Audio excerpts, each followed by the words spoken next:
Velk's face turned ghostly pale, his body stiff as he witnessed the full extent of his father's regained power. Fascinating. Mortimer muttered, his tone dripping with curiosity as he stroked his chin. The power isn't fully recovered yet, but this is more than enough. What exactly is in that brat's blood, he thought. His thoughts were racing. He recalled the torturous pain that had consumed him, after drinking his blood, for what felt like an eternity, as though something had been devouring him from within. And yet, all at once, his body had erupted with energy, and in the next second, he found himself restored to his prime. I must have that slave in my grasp, Mortimer decided, a sinister grin spreading across his face. You made a grave mistake by not killing me, he murmured darkly, his voice low but resolute. This is going to come back and bite you, brat, he added under his breath. His attention snapped back to the group. They were all staring at him, questions practically written across their faces. These were questions he didn't particularly feel like answering. But there was one matter that demanded immediate attention. Celine flinched as all eyes turned toward her. Mortimer's grin widened, his voice mocking yet amused. What's the matter? I don't see you celebrating your grandpa's newfound youth. Celine's hand sparked with energy as if readying herself for anything. Her voice wavered slightly. I was just surprised. It's hard to believe what's happening here, Mortimer chuckled, his tone dripping with sarcasm. Ha ha ha. You're still clinging to that ugly facade, I see. His gaze dropped to Snowflake, and his expression darkened instantly. That snake. He hissed, his voice laced with fury. Snowflake, far from intimidated, simply grinned, exuding confidence. She showed no fear. After all, she knew her power far surpassed his. Veins popped prominently on Mortimer's forehead as his voice thundered with rage. Looks like both slaves need to be taught a lesson. First, I'll skin you alive, he growled, his icy glare shifting toward Celine, and next. His eyes narrowed as he locked on her.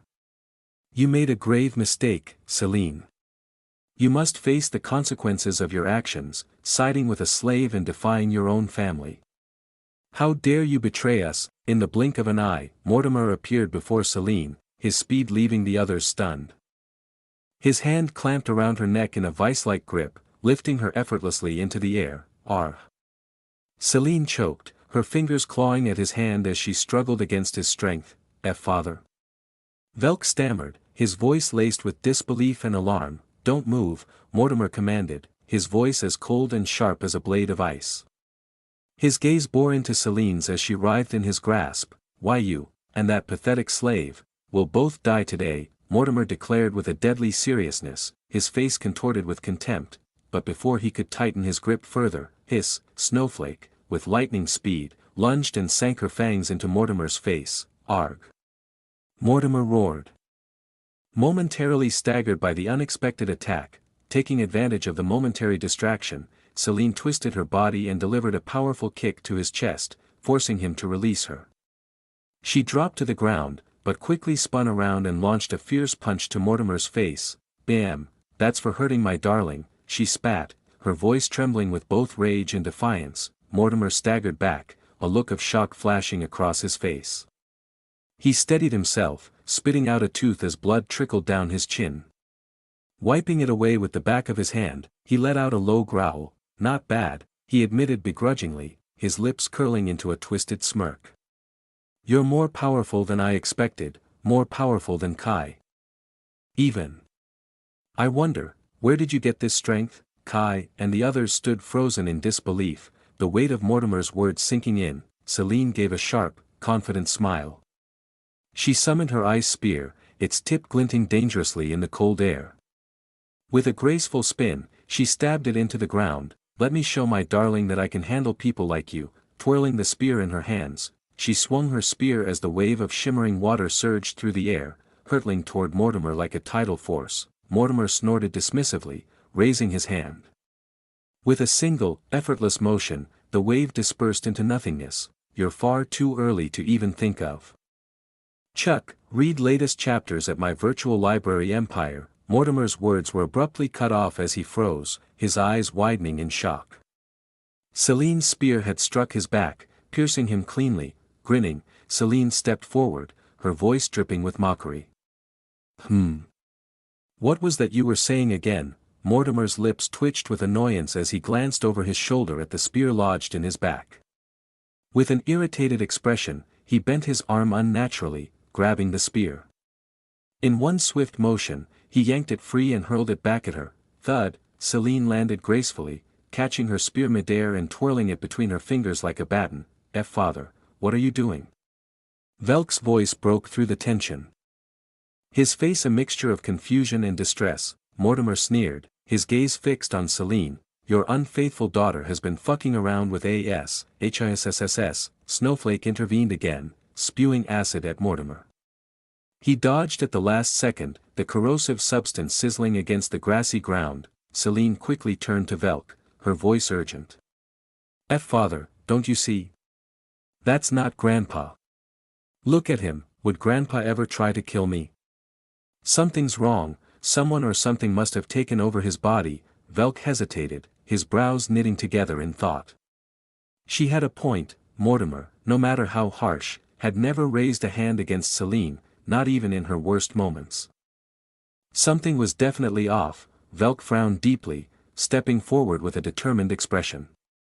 I don't know who or what you are, but you better let go of my father. Mortimer blinked, momentarily taken aback, before his face twisted into a mocking grin.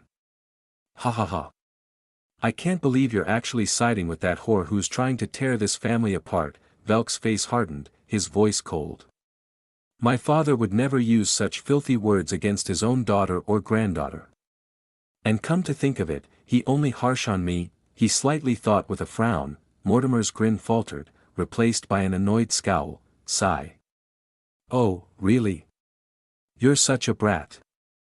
Don't you remember when I slapped you for breaking the vase? Or that birthmark on your ass? Do you think I don't know every inch of my own son? Velk's face flushed crimson, equal parts embarrassment and disbelief. He blinked rapidly. It really is you, father. Celine clicked her tongue, irritation flashing in her eyes as Snowflake slithered protectively toward her. Of course it's me, bastard. Mortimer barked. Who do you think I am? I'm the savior of millions, the one and only hero. Ha ha ha ha ha, today, I am reborn. He threw his arms wide, laughing maniacally, reborn to rule this empire, uncover the truth behind this cursed worlds, and save everyone. I will become the emperor of emperors. Ha ha ha ha. I will, puff. Suddenly, an eerie silence. Everyone froze, their gazes locked on the spot where Mortimer had just been standing. Now, nothing remained but a faint cloud of blood powder drifting through the air. it had happened in the blink of an eye, so quickly that no one could comprehend. His body had burst apart into fine crimson powders. The gruesome spectacle left the group stunned, their faces pale as blood droplets splattered across their skin and clothes, painting the scene with a macabre stillness, for a heartbeat. Nobody moved. Who would move after seeing that? Ding, 50 Umbra, Soul, 946/270, he. Chapter 654. Finally a new mission. But, after checking around the Twin Mountains, both Sandra and Aether left the place. Sandra, ever vigilant, ordered her most trusted servants to keep a watchful eye on the ebon stone, ensuring that no one entered or disturbed it under any circumstances, especially if anything unusual occurred. They needed to inform her. Meanwhile, Aether decided it was better to appear as himself, Aether, rather than Victor. He used an illusion spell scroll that Nightfire had given him. As the magic took effect, his body transformed, becoming the lean, weak version of Aether that was more familiar to him. He appeared in the storage room, a place he still recognized and felt accustomed to. "Tell me everything that happened. Don't leave out a single detail," he asked, his voice sharp as he looked at his clone. The clone recounted the events meticulously. As Aether listened, his expression grew more serious. He was taken aback by what he heard. So, his body reverted to its prime state before it was destroyed? How peculiar, Aether murmured. Interesting, he mused inwardly, his brow furrowing as he inwardly sighed. Who would thought my blood was this much potent? Leaving the storage room, Aether stepped out into the hallway. His sharp eyes scanned the somber faces of the other servants. Their expressions were heavy with sadness and pain, their grief palpable. Aether shook his head inwardly as he walked with measured steps toward the mansion's entrance. As he reached the entrance, his gaze fell upon Velk and a few others stood gathered around, tears streaming down their faces as they huddled before a massive block of ice. Aether's eyes narrowed as he tried to make sense of it. He glanced at Celine, who stood beside Kai, her face pale and her hands trembling. Then his attention shifted to the ice block itself. Within it, there was nothing but a small pouch, the only remains of Mortimer. Fuck. Is this really all that's left of him? Aether thought with surprise and disbelief etched themselves onto his face. The ice block was enormous, nearly the height of a person, but its contents were painfully sparse, a palm-sized pouch and an old photograph of Mortimer. His wrinkled face staring back at them from the past, Celine noticed Aether's presence, and her tears flowed even harder. "Awa," she whimpered, her voice breaking as she turned and bolted toward her room. Velk exhaled deeply, his shoulders sagging as he stepped in front of Kai, effectively blocking his path. "Let her be, Kai. She needs time to grieve." Alone, Kai nodded reluctantly, yet, his mind was a storm of conflicting thoughts, haunted by his grandfather's words. Could Celine really be more powerful than me? And why? Why would she want to destroy our family? The questions churned within him, his frown deepening as doubt took root. In her room, Celine slammed the door shut, her chest heaving as she tried to suppress her sobs. Moments later, Aether appeared silently and wrapped his arms around her trembling body. Celine buried her face in his chest, and Aether simply held her, his hand moving gently up and down her back. He didn't speak. What else could he say? Apologize? No. He wouldn't.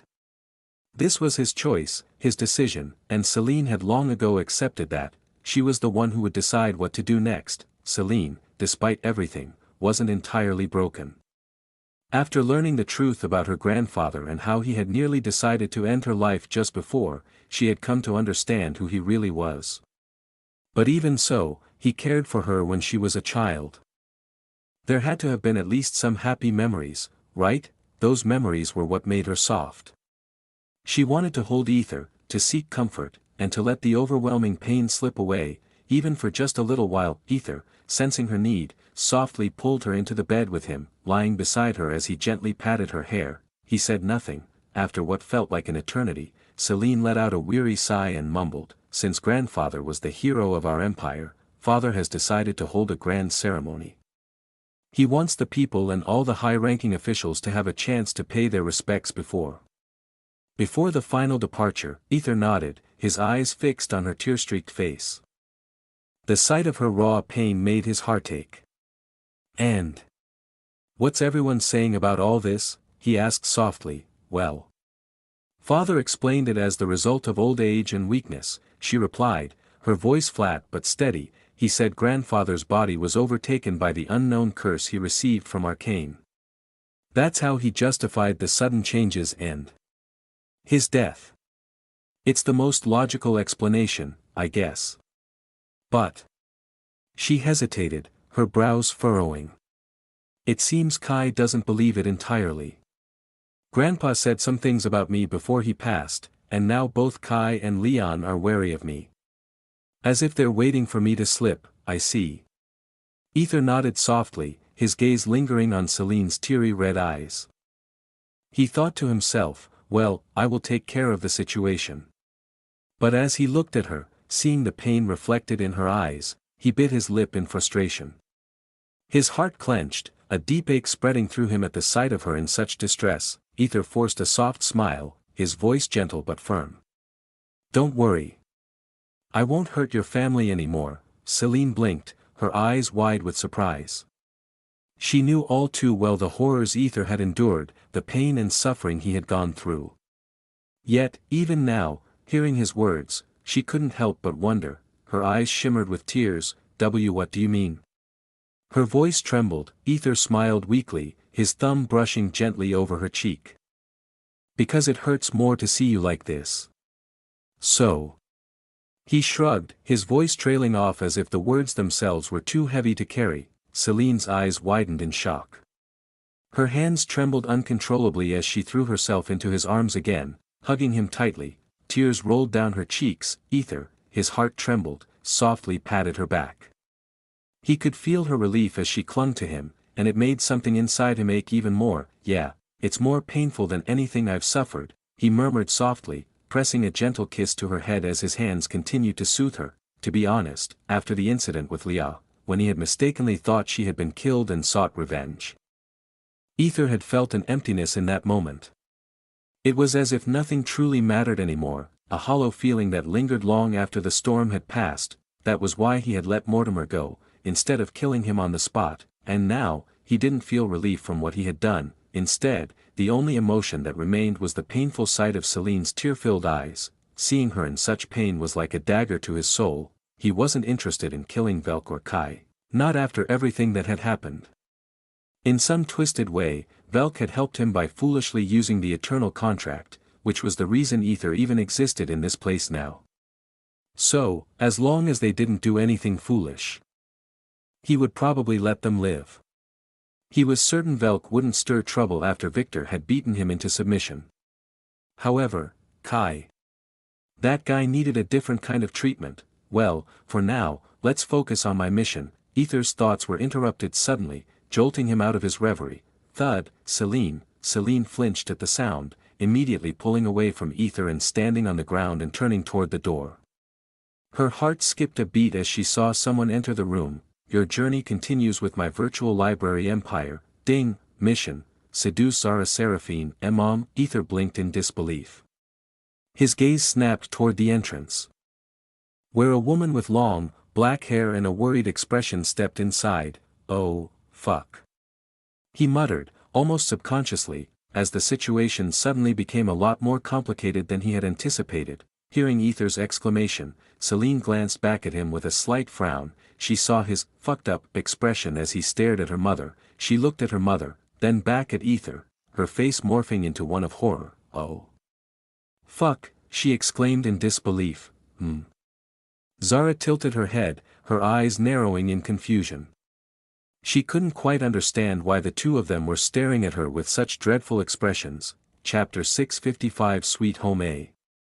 What? Zara Seraphine.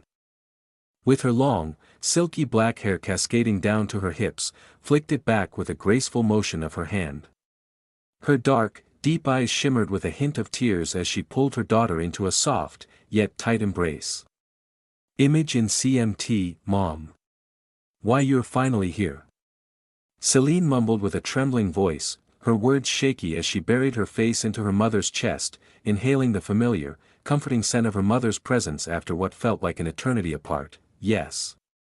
I am finally here, Zara whispered softly, her voice gentle, though it carried a subtle longing that couldn't be hidden.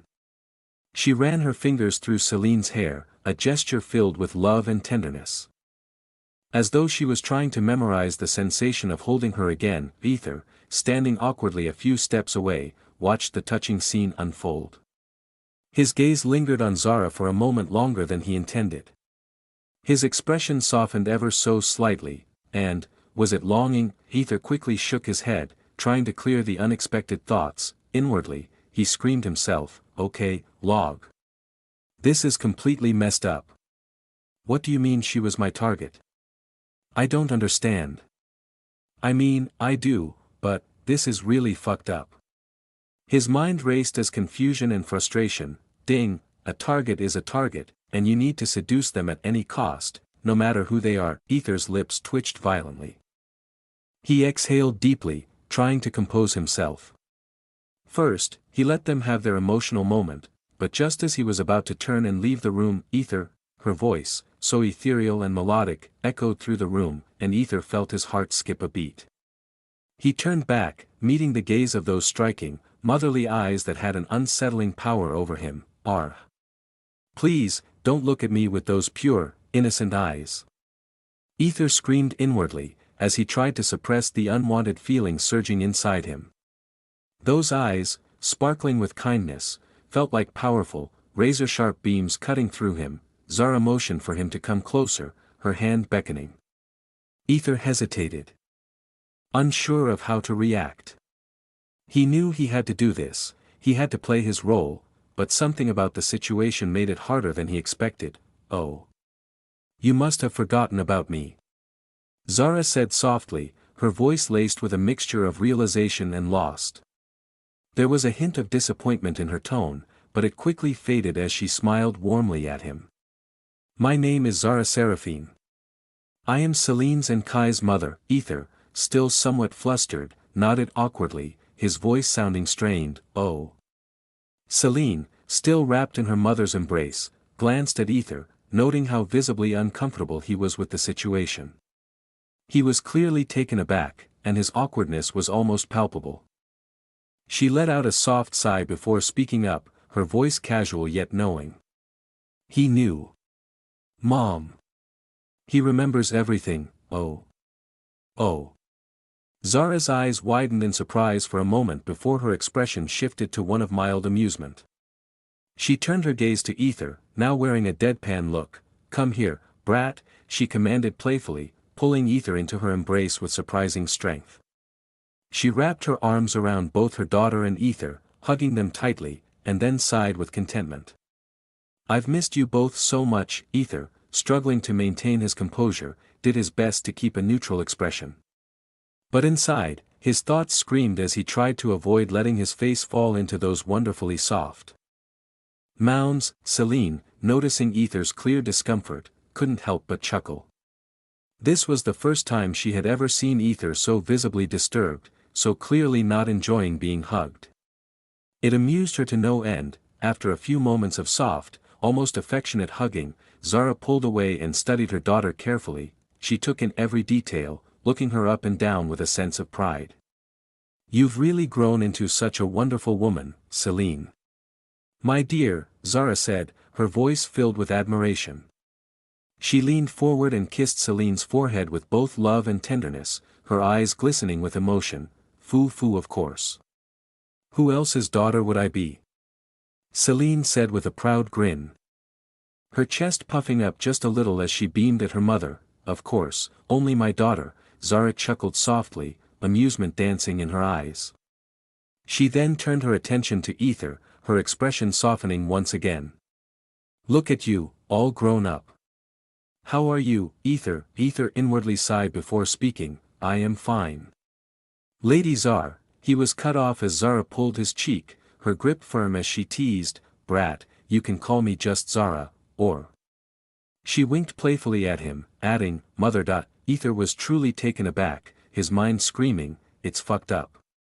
It felt as if he were literally banging his head on the floor in disbelief, his face turned awkward as he stammered. "WL. Zara is fine," his words barely escaping, read new adventures at my virtual library empire. Zara frowned slightly, her lips forming a playful pout. Well, it will take some time, she said, eyes glinting mischievously. Aether, feeling his discomfort rise, inwardly screamed, "Nope, that's definitely not going to happen," before forcing out, "How are you, Zara? Where have you been?" Celine was really worried, you know. Zara sighed softly, her expression shifting to one of mild sadness. "I'm fine." Aether, Zara frowned, her expression becoming more thoughtful. "That's my real name," he added. "Oh. So you remember your past too?"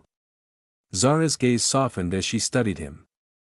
Her eyes lingered on the boy standing before her, the once egoless child, now brimming with life. His eyes sparkled like the stars, and she couldn't help but smile, a quiet joy filling her as she saw Aether speaking again, his presence so different from the one she'd known. What a cute little child he grew. She thought, kind of. Aether mumbled. Zara nodded, her eyes never leaving his face. She took a deep breath and continued, "Okay. Aether. I've been a little busy with certain matters that required my utmost attention. And as for Celine," she turned her gaze to her daughter, her face softening with guilt. "I know what I did. I know you won't forgive me for what I let you go through alone. But, it's fine, Mom. I never hated you," Celine interrupted gently, her voice warm and understanding. She glanced at Aether, her eyes shining with gratitude. "He took care of everything," Zara blinked, her lips curving into a soft smile. "Looks like someone kept their promise." Her voice took on a more motherly tone as she looked at Aether, though the warmth was tinged with an intensity that made Aether's heart sting even more. Zara nodded several times before speaking with satisfaction. "That's how a big brother takes care of his little sister." She beamed at Aether, her pride unmistakable. Celine's face turned beet red, her eyes wide in shock. Mom. What the hell are you saying?" He's not my big brother," she stammered. Flustered to the point of near embarrassment. Her cheeks burned with a mix of disbelief and frustration as if she couldn't fathom her mother's attempt to redefine their relationship so casually. After everything, Zara tilted her head in curiosity, about to respond, when suddenly, "Lady Zara. The Empress has arrived." A voice echoed from the door behind them. Zara was startled, quickly straightening her clothes and walking toward the door. Just before she exited, she turned back with a sly grin and called over her shoulder, "You two, continue whatever you're doing on the bed." Her wink was playful, and she sashayed out of the room. Of course, she saw Aether lying on the bed and her daughter's tears on his shirt. She knew it. Celine's face turned a deep crimson, her entire body tensing as she groaned in embarrassment.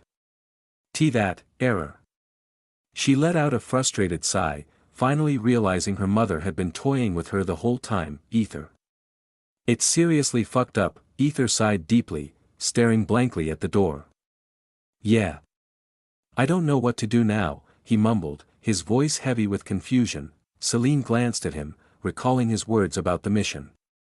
He had told her that if he didn't finish it, he would remain a slave. The targets would die if he didn't seduce them. Her expression turned horrified. "That means, my mother is going to die," she mumbled, her voice trembling with fear. "But why?" Aether looked down at his mission details, his mind racing as he considered the similarities to his previous mission with Leora. Unlike before, it wasn't about saving and seducing, rather, it was just seducing, which meant, no, more like "I am going to die." Chapter 656 New Mission. Again. But unique, unlike the other missions he had received, Leora's mission was a peculiar one. Leora's mission wasn't about saving her, it was solely about seducing her, and that was where things began to change drastically. After Leora's mission, Aether's life and Area's were almost killed by Alaric, and they were both thrown out of the Empire. It was only Leora who saved them in the nick of time, almost putting herself in danger in the process, and yet, Aether never once received that same kind of mission, even though he had died one time. For that, he believed the reason lay in the activation of his bloodline ability, which had only triggered at that specific moment, not before. He believed something similar, that's all. Now, the same mission had appeared again, which meant one thing: his life was in danger once more. In a way his bloodline ability was not used, but who was going to be his threat this time? Alaric? Aether was confident he could handle him, if not kill him. Then who else could be stronger than Alaric? Sovereign. Was it Isadora? No. Aether knew that wasn't the case. She wouldn't do that, so then, who else? Aether. Celine's voice broke through his thoughts, her expression filled with concern and fear. Aether snapped out of his reverie, shaking his head slightly to clear his mind. "It's fine," he muttered, trying to brush off the heaviness of his thoughts. Celine, however, wasn't about to let this go. What do you mean by that, Aether? You will die." Her voice trembled, and her body shook with fear. She could feel his inner turmoil without even needing to ask. Aether clicked his tongue inwardly, regretting that he had spoken out loud. He pulled her into a comforting hug, gently patting her back. "Don't worry. I'll figure it out. Everything will be fine, okay?" He tried to reassure her. Celine clung to him, her fingers tightly gripping his clothes. Her body trembled slightly as she whispered, "Oh, okay," though the uncertainty in her voice was palpable. After calming her down, Aether looked at her with a soft smile. "Do you want to see what's going on outside?" he asked, his voice gentle. Celine shook her head, her eyes heavy with exhaustion. "I just want to lie down for a moment," she said softly, her voice barely above a whisper as she sank back onto the bed. Aether smiled down at her lovingly, pressing a gentle kiss to her forehead before standing up, his face now serious. "All right, I'll be back soon." As soon as he left, Celine's expression shifted. Her face grew serious and grim, her eyes narrowing as she sat up and began biting her nails in anxiety. Hiss. Snowflake emerged from her small cleavage, poking its head out and licking Celine's face as though trying to comfort her. Celine chuckled lightly at the gesture before sighing, her fingers brushing over her lips as she mumbled, "Looks like your master really wants to deal with everything alone, even though he has so many bitches at his disposal." Sigh. "He really does love us all." She spoke softly, her expression a mix of affection and resignation. She raised her left hand before her, a faint, bluish-black glow flickering across her skin. SSSSSSH. Snowflake's golden slit eyes widened as it watched the dark, bluish-black book that materialized in Celine's hands. The book flipped open on its own, its pages turning rapidly as a brilliant, bright blue light flooded the room, blinding everything in its wake. Meanwhile, Aether stood calmly at the doorway, watching the situation unfold outside. He saw many high-ranking officials gathered, all bowing their heads in reverence to the remains of Mortimer. Maybe I should have exposed that old bastard. Aether thought for a brief moment, his gaze flicking over the crowd who worshipped him as though he were some sort of hero. Well, he was. Aether shrugged it off. Old man, indeed, had saved millions of lives. Whether that had been selfish or not didn't matter to him. What mattered now was the current mission. He turned his attention to the Empress, who was engaged in a conversation with Velk and Zara. Aquilina, meanwhile, was practically ignoring Kai's incessant nagging as she searched for something, or someone. Aquilina had already tried to contact him through telepathy, but Aether had deliberately not answered. He wanted to see the fear in her eyes, even if just for a few seconds. She deserved it after what she had done to him. He really had hard time dealing with Empress, you know. Aether moved slightly back, finding a vantage point as he observed. People were standing in line, waiting to pay their respects to the Savior's final moments. Man. You really did something good. Aether mumbled to himself, his voice tinged with both sarcasm and appreciation. Meanwhile, the Empress spoke, her voice filled with disbelief. You mean, the curse took over his body, and this is all that remains of him? Velk nodded, his face full of sorrow as he recounted everything that had led to his father's death. Interesting. The Empress thought inwardly, her lips curling into a sly grin. Just what did Aether do? I should ask him next time. She glanced over at Zara, her expression shifting to one of mild amusement. I thought you were dead, she said, her voice carrying an amused tone. Zara's lips twitched with slight annoyance. That's not a nice way to speak to someone, Empress. I came here to see my father-in-law's final moments, as his respected daughter-in-law, she replied, though there was a clear undertone of irritation in her voice. The Empress simply grinned in response, and a playful spark ignited between them. Velk gulped, looking nervously between his wife and the Empress. He couldn't believe his wife, Zara, was the only one brave enough to speak directly to the Empress without a hint of fear. Anyway, about your son. The Empress's expression turned stern, causing Velk to flinch in fear. Before she could say anything further, he quickly blurted out, I'm sorry, Empress, but please, give us one more chance. My son will surely leave that slum, that commoner. I'll take care of it, I promise. Just give me a few days. Please, Ivy just lost my father, and now this. It's all too much. Can't you just do this for me?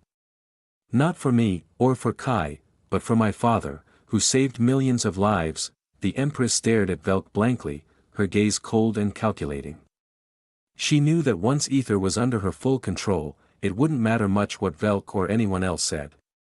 The old man's death had cleared the path, and soon, Aether's ownership would be hers. Yeep, she would later talk about transferring ownership to her daughter. First she need get it on her hand.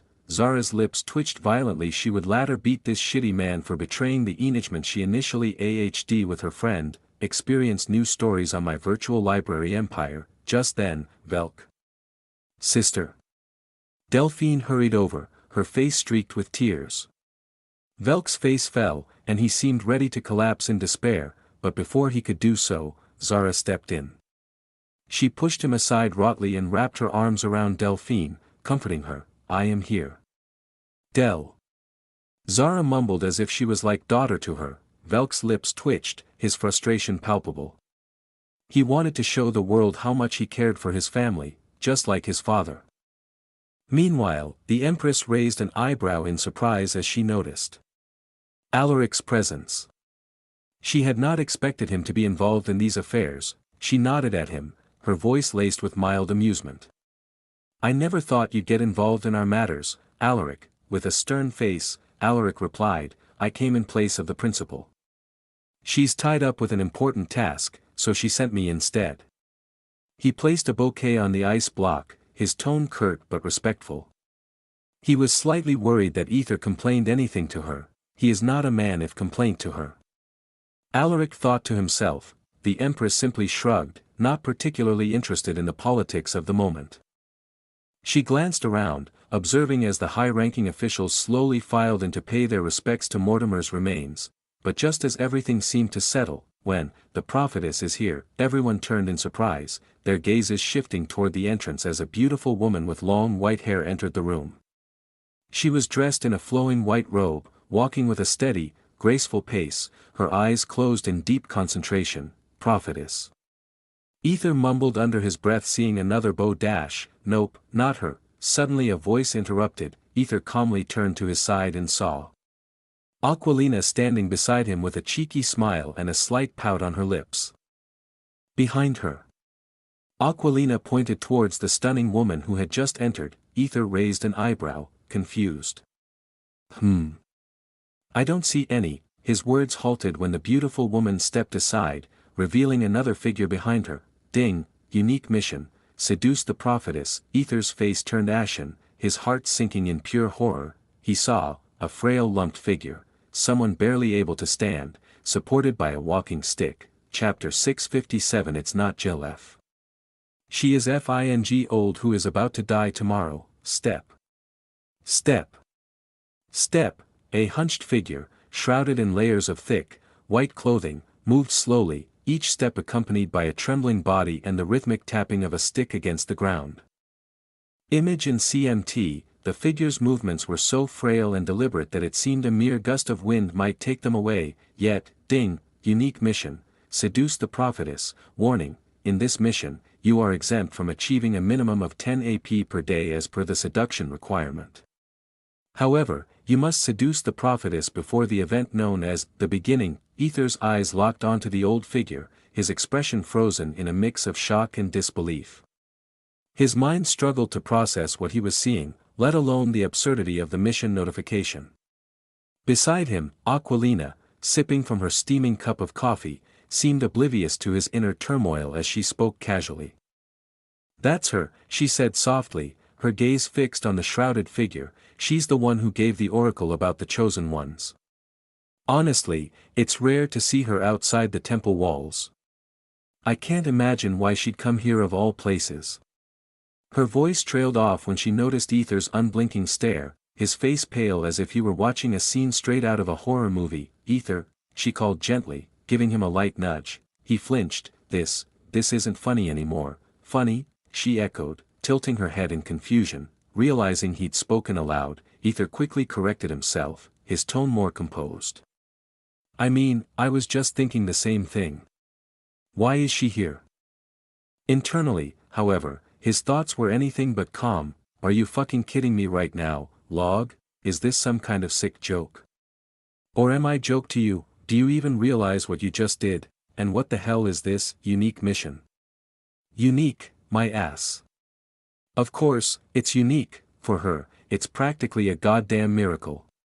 She looks like she'd drop dead if I so much as proposed, and you want me to seduce her?" "Fuck you, Log." Outwardly, his expression remained serene, a perfect mask of indifference. Ding. Enjoy more content from my virtual library empire. Log selects the woman under your preference. This isn't even close to my fucking preference, you piece of shit. Aether almost screamed but bit down his frustration to maintain his composure. Face with steam from nose. What the hell is with that face?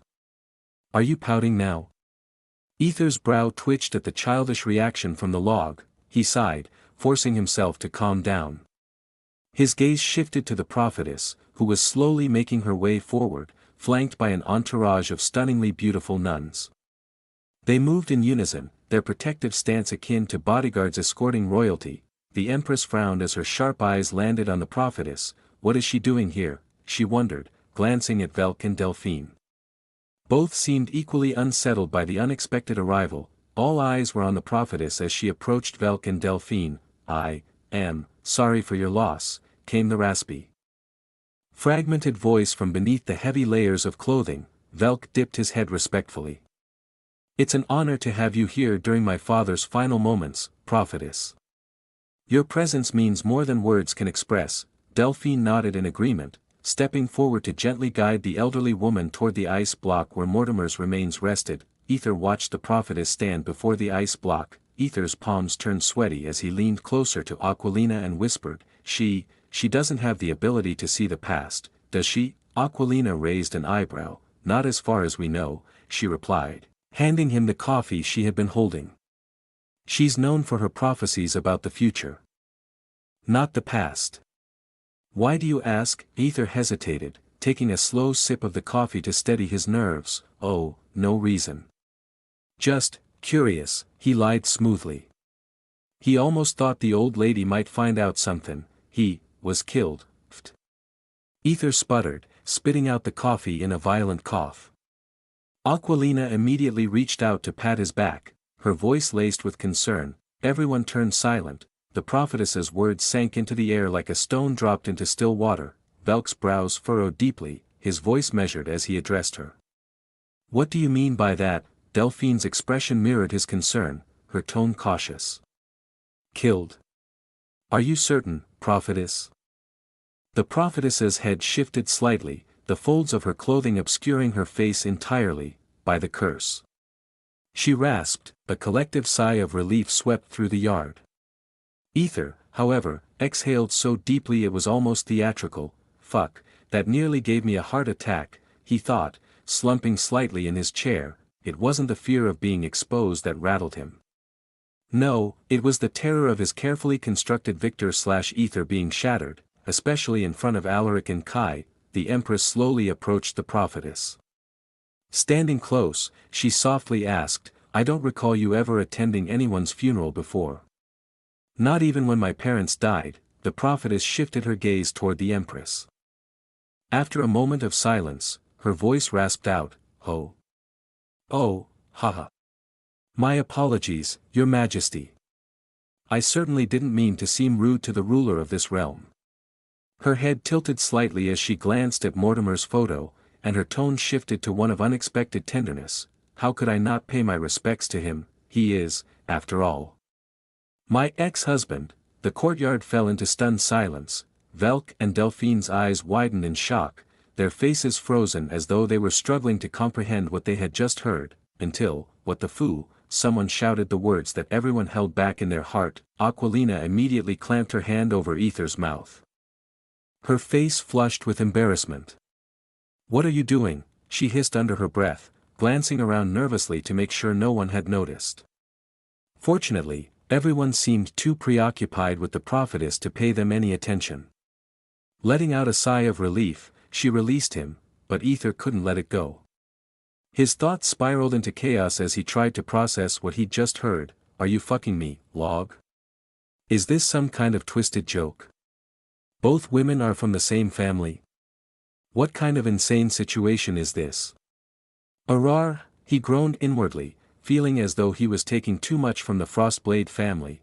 "I mean, I said I'd take everything, but this is too much. MILF and GLF. No. No, she doesn't even fit into that category. This is a disaster." His gaze darted around the courtyard, scanning the faces of those present. To his disbelief, no one seemed to know what the prophetess had just revealed. "Nobody knew about this?" he whispered to Aquilina, his voice barely audible. She nodded, her expression mirroring his surprise. "No. This is the first time we've ever heard of it." Delphine's lips trembled as she forced herself to speak, her voice uneven. What do you mean?" The prophetess turned her cloaked head toward Delphine, her raspy voice cutting through the tension. "That is exactly what it means. My daughter." Delphine's mind seemed to grind to a halt, her lips parting wordlessly as she tried to process the revelation. Velk, too, looked as though he had been struck by lightning, his face frozen in disbelief. The prophetess, however, didn't give them time to dwell on it. Her voice, though hoarse, said, "The sky is about to turn dark. Let us finish this farewell first. We will discuss everything after." Everyone nodded, setting aside their confusion and shock to focus on the task at hand. Velk and Delphine, visibly shaken but focused on Mortimer, stepped forward to prepare for the departure. The ice block containing Mortimer's remains was carefully loaded into the carriage. As they traveled through the streets, crowds of people lined the path, their anguished cries and wails filling the air. Many reached out as though to touch the carriage, mourning the loss of their beloved hero. Eventually, they arrived at the edge of the land, where the sea stretched endlessly before them. The sky was tinged with hues of deep orange and gold. Standing at the shore, the prophetess raised her head slightly. Her voice, though soft, carried a weight that silenced even the waves. "May you find peace," she said, her hands hidden within the folds of her cloak, and inwardly added, "But I know you are not." Velk and Delphine stepped forward, their hands steady as they pushed the ice block into the water. The frozen remains of Mortimer floated on the surface, slowly drifting further into the sea. Aether watched the scene with a contemplative expression. Then he turned to Aquilina. "Aqua, hold me, no matter what, don't leave me," he said, his voice low and urgent. "Huh? What are you talking about?" she asked, startled, but instinctively wrapped her arms around him. Aether smirked, a mischievous glint in his eyes.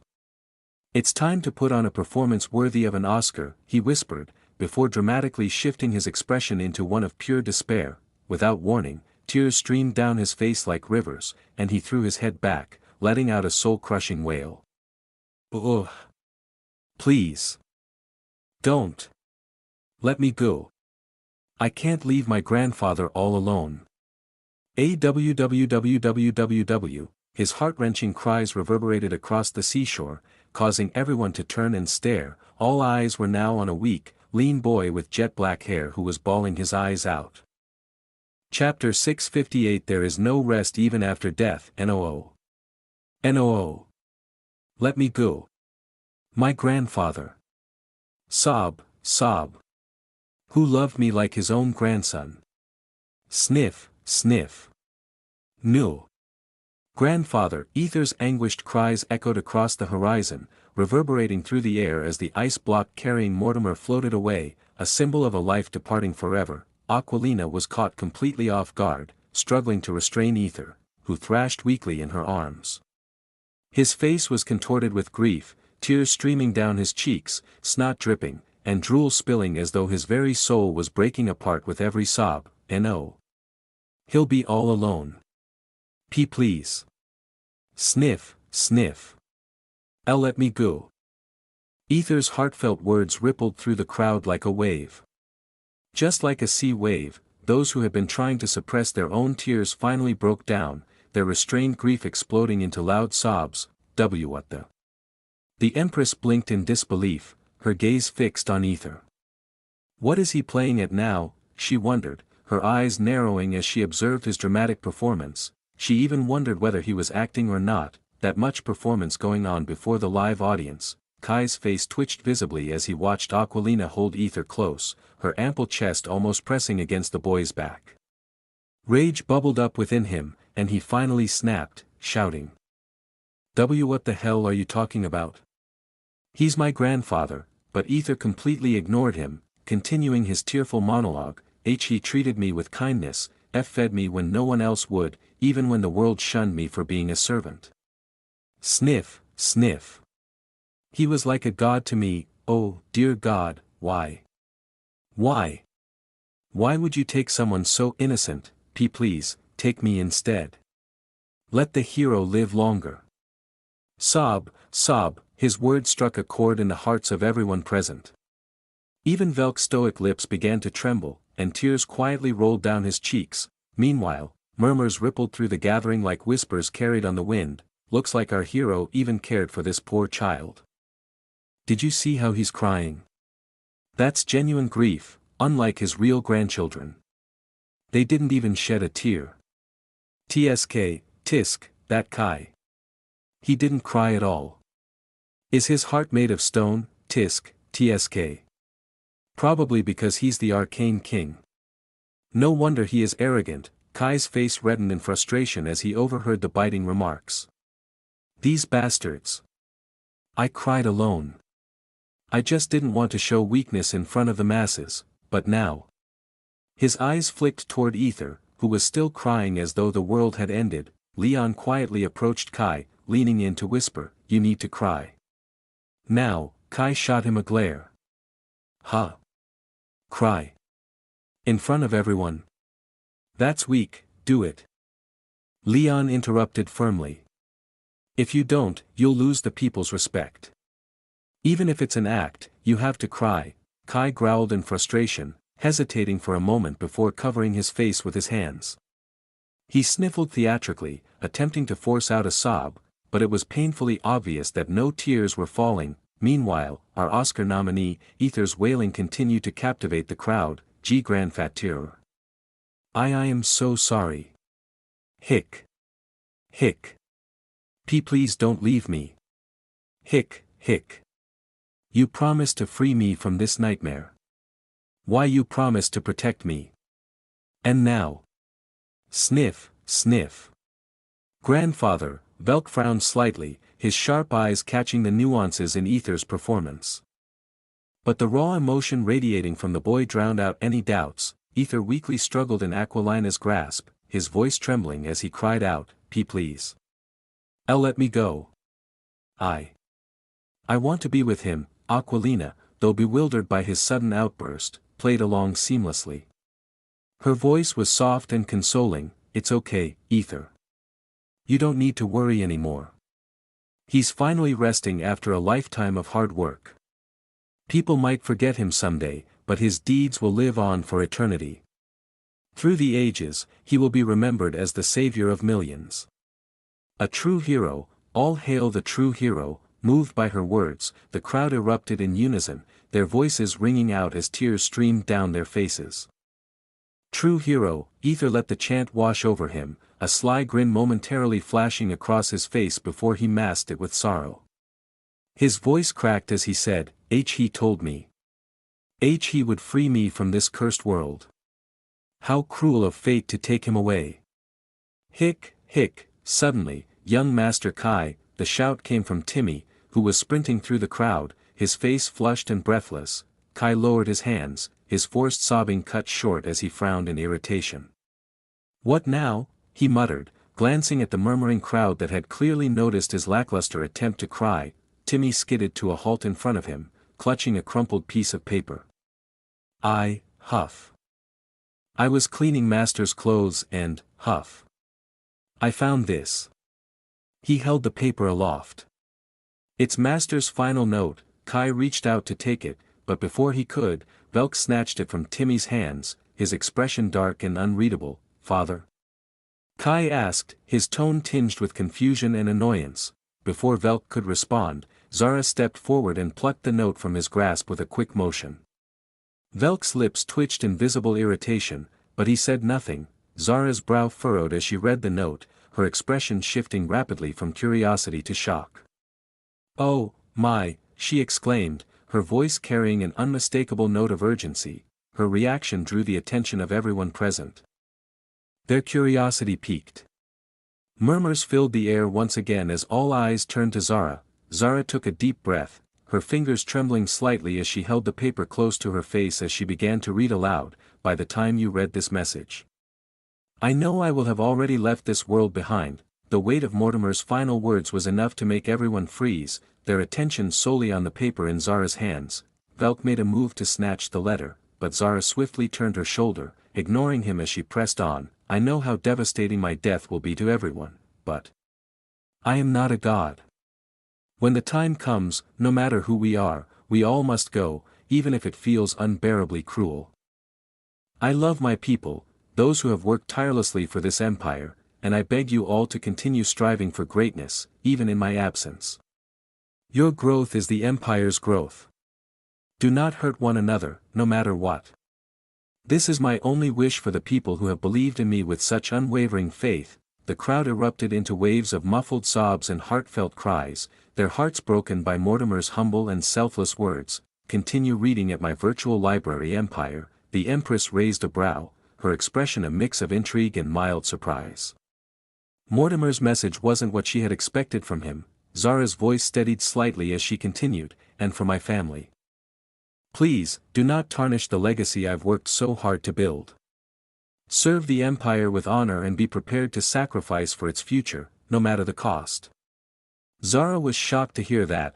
Velk let out a soft snort, his skepticism apparent, though he remained silent. Then, Zara's tone softened unexpectedly. Her lips curled into a faint, almost sad smile as she read the next lines, and Aether. Oh, my dear Aether. How I wish you could have truly been my grandson. Aether. Kai's face twisted into an expression of sheer disbelief, his hands clenching into fists at his sides. The murmurs began almost immediately, and everyone's eyes turned toward the servant boy who was still on his knees. Tears streaming down his face, a sense of unease rippled through the crowd as they began to question just how close Aether and Mortimer had been. Zara's voice gained a hint of amusement as she read further, though you are but a servant, to me, in my heart, you are my one and only grandson. What the hell is this? Kai muttered under his breath, his anger and confusion bubbling to the face. Gasps erupted across the shore, and all eyes locked on Aether. Who too surprised and cried even more, Owu. Grandfather. I too, sniff. I too thought of you my one and only grandfat, her. His words tailed off as his shoulders now slumped as exhaustion overtook him. Slowly. His body tilted, and he collapsed onto the ground. You have to stop reading. Velk's voice was sharp and filled with urgency. He reached out to grab the paper again, sensing that whatever was written next could be catastrophic. The Empress stepped forward, her mere presence stopping Velk in his tracks. Let her finish, she commanded, her voice calm yet firm. Zara hesitated, her hands trembling as she pressed on. My dear Aether. I will miss the time we spent together so deeply. Those moments made me realize just how blessed I was to have you by my side. You brought light into my life in ways I cannot describe, and though you are not truly my grandson, in my heart, you always will be. I know my passing will devastate you, but please, believe me when I say I will always be watching over you, my beloved grandson, even though you are not. Veins throbbed on Kai's forehead, his anger barely contained. That fucking old man, he thought bitterly, here he was crying for him and yet. Kai gritted his teeth as he struggled to maintain his composure. Zara continued, and so, I have one final wish, no, a plea, to my son, Velk, as my dying request. I ask you to let the boy be free, gasps echoed again, this time louder. Velk, the Empress, Delphine, Kai, Zara herself, Aquilina, and even Celine stood frozen, their eyes wide in shock. Zara's hands shook as she read. Let Aether be released from the torment you have forced him to endure, let the real arcane king be freed from his shackles, that is my final request for my one and only grandson, Aether, even though he is not, and no. No. This can't be true, Kai mumbled, his voice trembling with horror, that letter is lying. It must be someone else, the real arcane king, someone whispered, the disbelief in their voice mirroring the expressions on every face. Everyone struggled to understand what that meant. Zara's face was pale, her lips quivering as she whispered, I know this revelation is shocking. That is why I wrote these words with meticulous care, so the truth would come to light only after my death. Aether is the real arcane king. And I stole it from him and gave the power to Kai. A heavy silence fell over the crowd. Slowly, every head turned toward Aether, who lay unconscious on the ground, his tear-streaked face a picture of exhaustion and pain. Zara gulped hard, her hesitation obvious and unable to understand what was happening. To her son and Aether, the Empress took note with a firm hand and began to read the remaining lines aloud. That is why I beg you to release him, Velk. I trust you will honor my final wish. And now, I shall rest, knowing I will soon be reunited with my beloved wife. Goodbye, everyone. The crowd's attention shifted to the prophetess wondering what beloved wife Mortimer was talking about. I mean, I didn't know she was alive until now. The old bastard is always alone, you know. Aether thought, even as his unconscious body lay motionless. What, did everyone seriously think I'd let the old man go so easily? Did everyone really expect me to have such a dramatic ending to that bastard? Hell fucking no, didn't I say I'd take everything? Hee hee. I'll suck every last bit of glory out of this, even from beyond the grave. You are still useful, Mortimer. Hee hee, a devil indeed. Chapter 659 I am the Arcane King, inside Frostblade Mansion. What is the meaning of this? Velk roared in a voice filled with fury, his footsteps echoing loudly as he stormed into the mansion.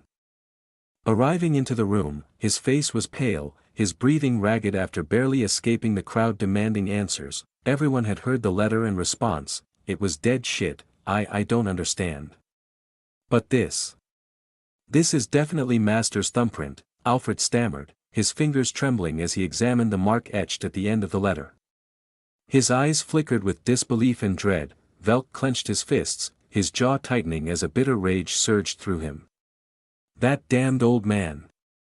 After everything we endured to protect this family, he goes and ruins it all. His voice cracked. Delphine and Zara stood in silence, their piercing gazes fixed on Velk. Their eyes weren't merely accusing, they demanded the truth he was so desperate to avoid. Zara's icy voice broke the tension. So, you knew who he was all along. Delphine clenched her fist, her body trembling as she barely suppressed the killing intent surging through her. The thought that she had shed tears for a father so despicable made her stomach churn. Delphine took a step forward, her voice quivering with realization as she thought, it all makes sense now. Everything about Aether's mysterious powers. It was because of that, the real arcane king. Velk gulped, his throat dry, but he quickly masked his unease with a facade of bravado. Well, I know, slap, the sharp sound reverberated through the hall, cutting off Velk's words. Delphine blinked, startled, as her raised fist faltered midair. Zara had already acted, her palm connecting with Velk's face with such force that he staggered and fell to the ground. Zara's voice was eerily calm, yet her dark and empty eyes. So, not only did you torture that little boy, but you also stole his powers. At that age? Don't tell me, that's why he lost his emotions. She stepped forward as the air around her flickered with dark particles. Velk's bravado faltered suddenly before shouting, you bitch. How dare you lay a hand on me after running away like the slut you are? And now you're pretending to care about this family? Ha! It's laughable. You think you have the right to stand here and play the role of a devoted mother after abandoning your own children? Yet, Zara's lips curled into a mocking smile. Have you said enough, Velk? If so, then tell me this, why did you allow that old bastard to do what he did? Do you realize he not only endangered Aether's life but also put our own son, Kai, at risk? Did you even think ABO? Her words trailed off, her expression shifting as if a dreadful realization had struck her. Delphine's eyes widened, her voice trembling as she whispered, That's why you put him under the eternal slave contract, isn't it? The pieces finally fit together. Zara and Delphine had always thought Velk was a fool for using the eternal slave contract, a devastating agreement that cost the user their powers to bind another as a slave.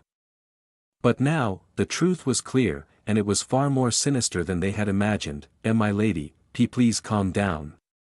Alfred's voice cracked as he stepped forward, his face pale with panic. We've already lost our master, and now. Please. This is not the time. Despite his protests, his trembling hands betrayed his fear. Alfred himself doubted the letter's authenticity, though the thumbprint and handwriting unmistakably belonged to Mortimer. But didn't Mortimer always want Aether under them? Zara turned her piercing gaze to Alfred.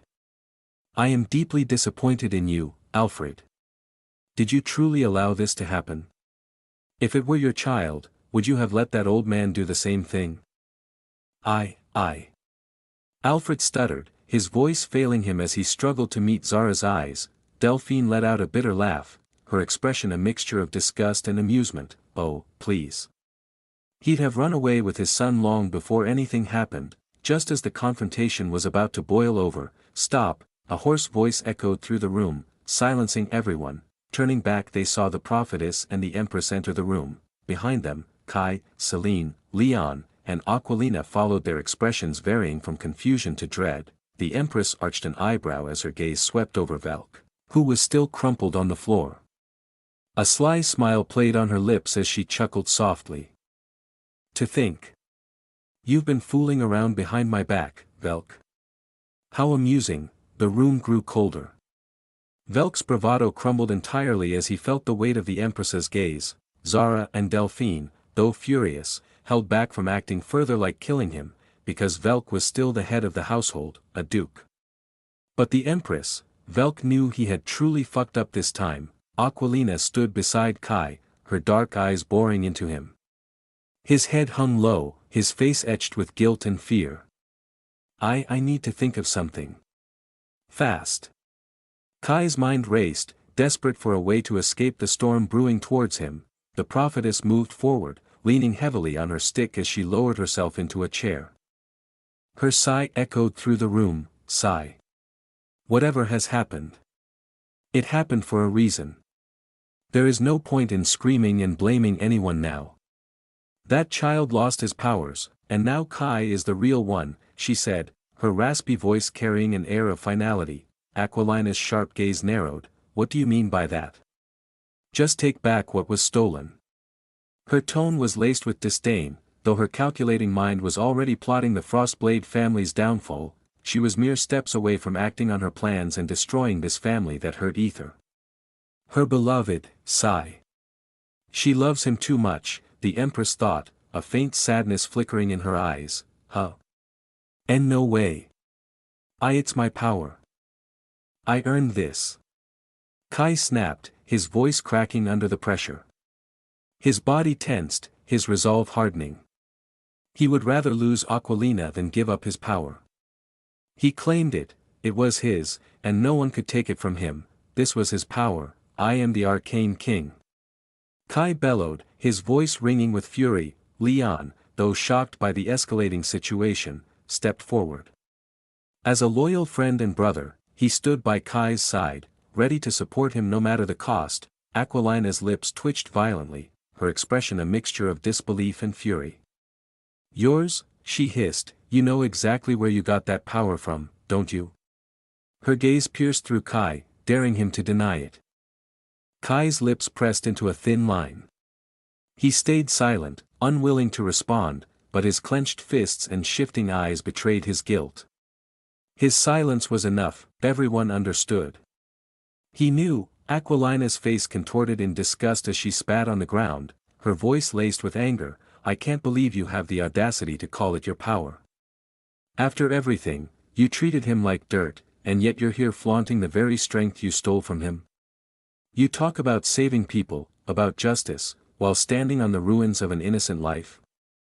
That's beyond disgusting.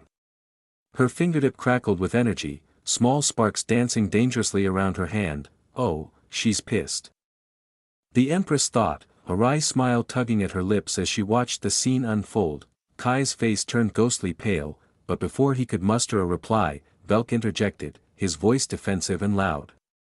It's not like we did anything wrong. If it had been your family, your mother would have done the same thing in our position. The Empress's eyebrows rose, and her amused expression darkened into a menacing smirk. Oh. I would have done the same thing.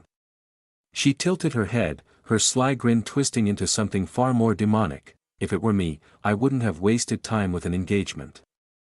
I'd have simply taken the power for myself and kept it. No need for all this drama, don't you think? Velk's complexion drained of color, his hands trembling as he stammered, that's. What she said was right, but still. We didn't do anything wrong. The prophetess, who had been silently observing, finally interrupted with a heavy sigh. She stabbed her stick against the marble floor with a sharp tick. The sound commanded instant silence. All eyes turned to her as she began speaking, her hoarse voice slow yet firm. Calm yourselves, children. This is not the time to argue. She let her gaze sweep over the room before continuing. Not just anyone can take the power of a chosen one. That strength is a blessing from the arcane goddess herself, granted only to those deemed worthy. The Empress frowned, her voice sharp as she questioned, then how did Mortimer manage to take it? The prophetess chuckled, a hollow, ominous sound. Ah, those who know the truth, haha. Her cryptic laughter trailed off, leaving the group uneasy, their brows furrowed in confusion. She continued, her voice heavy with meaning. Regardless, the power has already been assimilated into that boy's body, refined to his essence. It is useless to anyone else now. She paused, her gaze, hidden behind layers of clothes, focusing on Kai. Even if you had the ability to take it back, this child would lose his soul, just as the other child did. Kai froze, his blood running cold as her words sank in. The image of Aether's lifeless, egoless body flashed in his mind. His chest tightened, and a shiver raced down his spine. He couldn't bear the thought of becoming that. The prophetess shifted her attention to Zara. Do you permit this to happen? Of course not. Zara shouted, her voice raw with emotion. Her hands shook as she stepped forward, her eyes blazing with maternal fury. There's no way I'd allow it. Not to Kai. Her voice cracked as the memories of Aether's broken state surfaced. I've seen the pain, the emptiness in Aether's eyes. I will not let my son endure that. Never. Experience tales at my virtual library empire. No mother could ever willingly let her child suffer such a fate. Suddenly, a loud shout pierced the tension. If anyone dares to touch me, I'll kill you all. Kai's voice boomed with desperation and rage. His trembling hands gripped his sword, the blade shimmering with a blinding, radiant light. His eyes darted around the room, wild and furious. Kai, calm no. Stay back. I mean it. Kai's voice cracked, but his resolve didn't waver. Meanwhile, outside the room, la la la la la, Aether hummed cheerfully, his steps light as he danced along the corridor. He twirled on his heels, then broke into an exaggerated moonwalk, his hands holding his head as his hips swayed. His voice echoed down the empty hallway, carefree and melodic. Aether's ears perked up at the faint sounds of fighting emanating from the room. Instead of stopping, he sang even louder, his movements becoming more dramatic. With a mischievous grin, he slid across the floor, his steps reminiscent of a certain pop legend. La la la Leia. His gleeful moonwalk came to an abrupt halt when his back collided with something solid. Startled, he turned around, only to find himself face to face with Alaric. It's you. Alaric muttered, Chapter 660. Everyone wants Aether's ownership. Never in his wildest thoughts would Alaric have guessed the truth. Aether was the real arcane king. Then again, no one would have suspected it. Stealing someone's power wasn't as simple as it sounded. Even Mortimer had paid the price by being cursed, that explains so much. His unusual powers, his arrogance. Alaric nodded to himself, finally piecing together why Aether's strength had been growing so rapidly, far surpassing expectations. Yet, the question lingered, gnawing at him, how could he still grow stronger after supposedly losing his power? It doesn't make sense. What's happening inside that body of his? Alaric's thoughts spiraled. Hello? Alaric? Aether's cheerful voice broke through Alaric's trance. He waved a hand playfully in front of Alaric's face, tilting his head. Alaric snapped back to reality, blinking at Aether. After a brief pause, he muttered, "I see," and nodded before abruptly turning on his heel to walk inside. Aether blinked, a bewildered expression spreading across his face. What the hell was that about, he thought, shaking his head before shrugging it off and continuing to dance his Hawaii belly dan. Nope, not that one. Beat it, just beat it, he sang, breaking into his signature Michael Jackson moves. His feet slid across the floor in a flawless moonwalk, his hips swaying as he spun with exaggerated flair. Inside the room, the tension had reached a boiling point. Kai thrashed violently, his eyes blazing with anger as his mother, Zara, held him firmly in place. Let me go," he shouted, his voice cracking with desperation. "I won't let anyone take my powers." "I won't, you need to calm down, Kai," Zara urged, her grip tightening around him. "No. Thud." Kai's protests were cut short as Zara struck a pressure point, knocking him unconscious. His body went limp, and she gently lowered him onto the sofa, her hands trembling as she brushed his hair away from his pale face. She let out a weary sigh, her gaze turning sharp as she addressed the Empress and Aquilina. "No. No matter what happens, I will never let my son become egoless. I won't let him suffer the same fate as Aether." Her voice trembled with raw emotion, her maternal resolve unyielding. The Empress and Aquilina exchanged glances, their expressions unreadable. But inwardly, they both shared the same thought: Aether's far stronger than Kai. There's really no need to get it back, to be honest. But then a sly smile curved their lips in unison. The Empress finally broke the silence. "If that's the case, then do as Mortimer said. Release him from your family's control." Velk's face turned a shade paler as he stammered, "And no. I cannot allow." Aquilina stepped forward, her voice sharp and unyielding. "Didn't your father want Aether to be free? Are you really going to ignore your father's last wish, Velk?" Velk's expression twisted in dread as he clutched the letter tightly in his trembling hands. I believe this letter is a forgery," he shouted, holding up the document. "There's no way my father would have written this. He told me countless times he had no interest in releasing Aether. He wouldn't have changed his mind, especially not after his death." Delphine, who had remained silent until now, took the letter from Velk's trembling hands. She examined it carefully before speaking. "But this is undoubtedly father's handwriting. Even his fingerprint is present as proof." Yet, Velk refused to accept it. "My father wouldn't do anything without telling me first," he snapped, his voice hinting with frustration. The Empress's gaze turned icy, her voice laced with contempt. "And tell me, Velk, what holds more weight? His final letter, witnessed by all, or your self-serving words?" Velk's face turned ashen.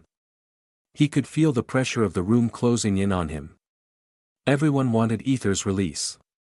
But Velk couldn't accept it, not after everything. His jaw clenched as he thought, "That fucking old man told me never to let Aether go. Now, after death, he wants to repent for all the crap he pulled."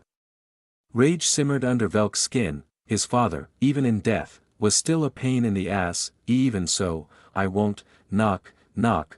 The door creaked open, revealing Alaric standing in the doorway. The Empress's frown deepened. "What do you want, Alaric?" she asked flatly. Alaric's expression remained calm, though his tone carried an air of authority.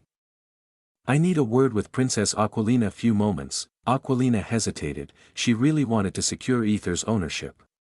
Her eyes flicked to the Empress, who gave her a subtle nod, silently assuring her, "I'll handle things here." Reluctantly, Aquilina stepped out, flashing a polite smile as she exited. Once the door shut behind her, the Empress turned her attention back to Velk. "You know the situation, Velk," she said, her tone sharp and cutting. "The contents of the letter have already been read aloud for everyone to hear." Her gaze flicked briefly to Zara, who snorted in annoyance. The Empress continued, her words deliberate. "If we delay any longer, it will only sow doubt among the people. Discontent could spread. Do you really want that on your hands?" Velk's teeth ground together audibly. He knew the situation was spiraling out of his control. His voice wavered as he offered a desperate excuse. What if we claim the letter is fake?" The Empress's lips curled into a mocking smile. "So, you admit it's real then?" she asked smoothly, watching as Velk's face twisted further. Her next words were a deliberate taunt. "Go ahead. Try to convince the people it's a forgery. Let's see how that plays out for you." Velk didn't bite. He knew the consequences too well. A single misstep could tarnish the Frostblade family name beyond repair. Losing their noble status was a risk he couldn't afford. Especially Empress knew the real deal. He seethed silently before finally snapping, "Even if I wanted to free him. An eternal slave cannot simply be freed.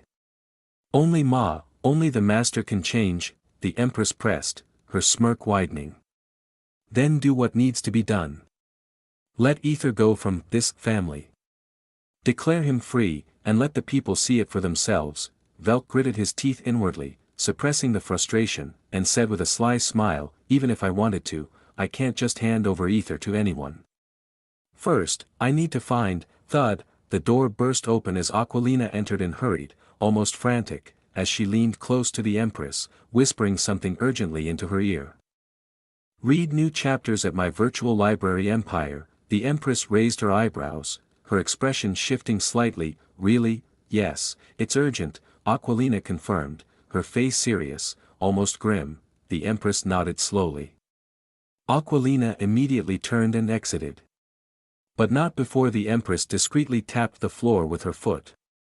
Her shadow flickered unnaturally, sliding toward Aquilina's as if it had a life of its own. Thud, the door closed behind her. "You may continue," the Empress said, her tone flat but commanding. Velk hesitated, his composure faltering for a moment before he recovered. "Well. First, I need to find a suitable master." "I am here, Velk," the Empress interjected. Velk's frown deepened, confusion flickering across his face, but realization dawned on him moments later. His eyes widened, and he let out a nervous laugh. "And no way. You're joking, right?" The Empress smirked, her amusement evident. "Do I look like I'm joking? I'll take care of him myself. Since it was Mortimer's wish, I will personally assume ownership." "There's no room for discussion." Velk's face twisted, his emotions swirling between disbelief and anger. He was just about to explode when, hell no. Celine's voice erupted, loud and furious. Her cheeks were flushed, her body tense. This was her chance, her only chance, to have Aether all to herself. "Give him to me. I'll take care of him." The Empress's face hardened as she turned to Celine, her expression unreadable. "You belong to the Frostblade family, little girl. You two have no authority." "I'll disown them," Celine interrupted with a careless shrug. "I don't care about that family name." Velk's jaw dropped in utter horror. What are you talking about, Celine? This is insane." He couldn't believe what he was hearing. Zara's brows furrowed as she stepped forward, her voice a mixture of shock and concern. "Sweetie, what are you saying? This isn't like you." Celine crossed her arms, her expression unwavering. "I mean every word of it. I've asked so many times, brother of mine, but now I'm asking again, officially. Give me Aether's ownership." The Empress pinched the bridge of her nose, clearly irritated. She was just about to put an end to this nonsense when, if that's the case. "See, can I take him?" The hesitant voice startled everyone in the room. All eyes turned to Delphine, who stood blushing furiously, her hand raised like a shy schoolgirl asking for permission. Celine's frown deepened as she stared at her aunt. Something isn't right. Why the hell does she want him, what in the... Velk muttered, utterly dumbfounded. The absurdity of the situation was overwhelming. The Empress's lips twitched, a violent spasm. Are you all serious right now? Are you truly willing to throw away your nobility and everything your family stands for? Over a mere slave? And why do you want him? Hell yeah. Celine shouted, before adding, because I want as my BBB brought brother. She managed to say it. Why yes, Delphine mumbled, looking down, though her cheeks remained flushed, I want him as my Hussahem, I mean my child. Everyone turned silent. Meanwhile, the prophetess watched quietly from the seat, her expression serene but her thoughts anything but. That brat. He's really playing games with my family. Ah, how amusing this is turning out to be, she mused with a faint hint of amusement curling her lips. Chapter 661. Oh, you want to play games? Fine. Let's play. Inside the room, the conflict seemed far from reaching any resolution. Three very important individuals were locked in an intense argument over the ownership of Aether, while he himself danced around the mansion, blissfully. Sigh. This isn't going anywhere, Empress muttered, her face marked with visible annoyance as her sharp eyes flitted between Celine and Delphine. As much as she loved the idea of destroying this household and taking Aether away, it wasn't as easy as it looked. The battle where killing her own parents to secure the crown was something no one would dare question, for she had the blood of royalty. But eliminating Velk and the others? This was a completely different matter, not that she had any qualms about killing a duke or anyone else standing in her way. But this wasn't just any noble family, this was the Frostblade household, the hero's household. The intricacy of the situation was leagues beyond the politics of other noble families. She needed to tread carefully, with precision and most of all, patience. Well then, she began, her voice calm but carrying an edge of authority that made the room go silent. We just need to ask Kai, don't we? Everyone flinched at her words, Celine and Delphine included. They nodded in unison, the logic striking them immediately. Why bother reasoning with Velk when Kai was the real owner? Manipulating him would be far easier than trying to sway the stubborn duke. Velk's lips curled into a sneer. He'll do what I say, he snapped, glaring daggers at Delphine and Celine. He attempted to level the same glare at Empress, but one cold glance from her stopped him in his tracks. And he looked away. Empress smirked, her amusement barely concealed. She turned her attention to unconscious Kai. It's not like he has much of a choice here, she said with a sly, so, let me make this very clear, either he return the Arcane King's power, or, hand over Aether's ownership as for enactment. My daughter will decide that. I told you before. Save it, Empress interrupted with a dismissive wave of her hand. Her expression hardened as her gaze locked onto Velk. I'll give you exactly 1 day to decide. No more, no less. If you fail to make a choice by then. She leaned in slightly, her tone dropping to a dangerous whisper that sent chills through the room. I'll ensure the entire empire knows what you've done. And trust me, once they do, you'll have far bigger problems than me.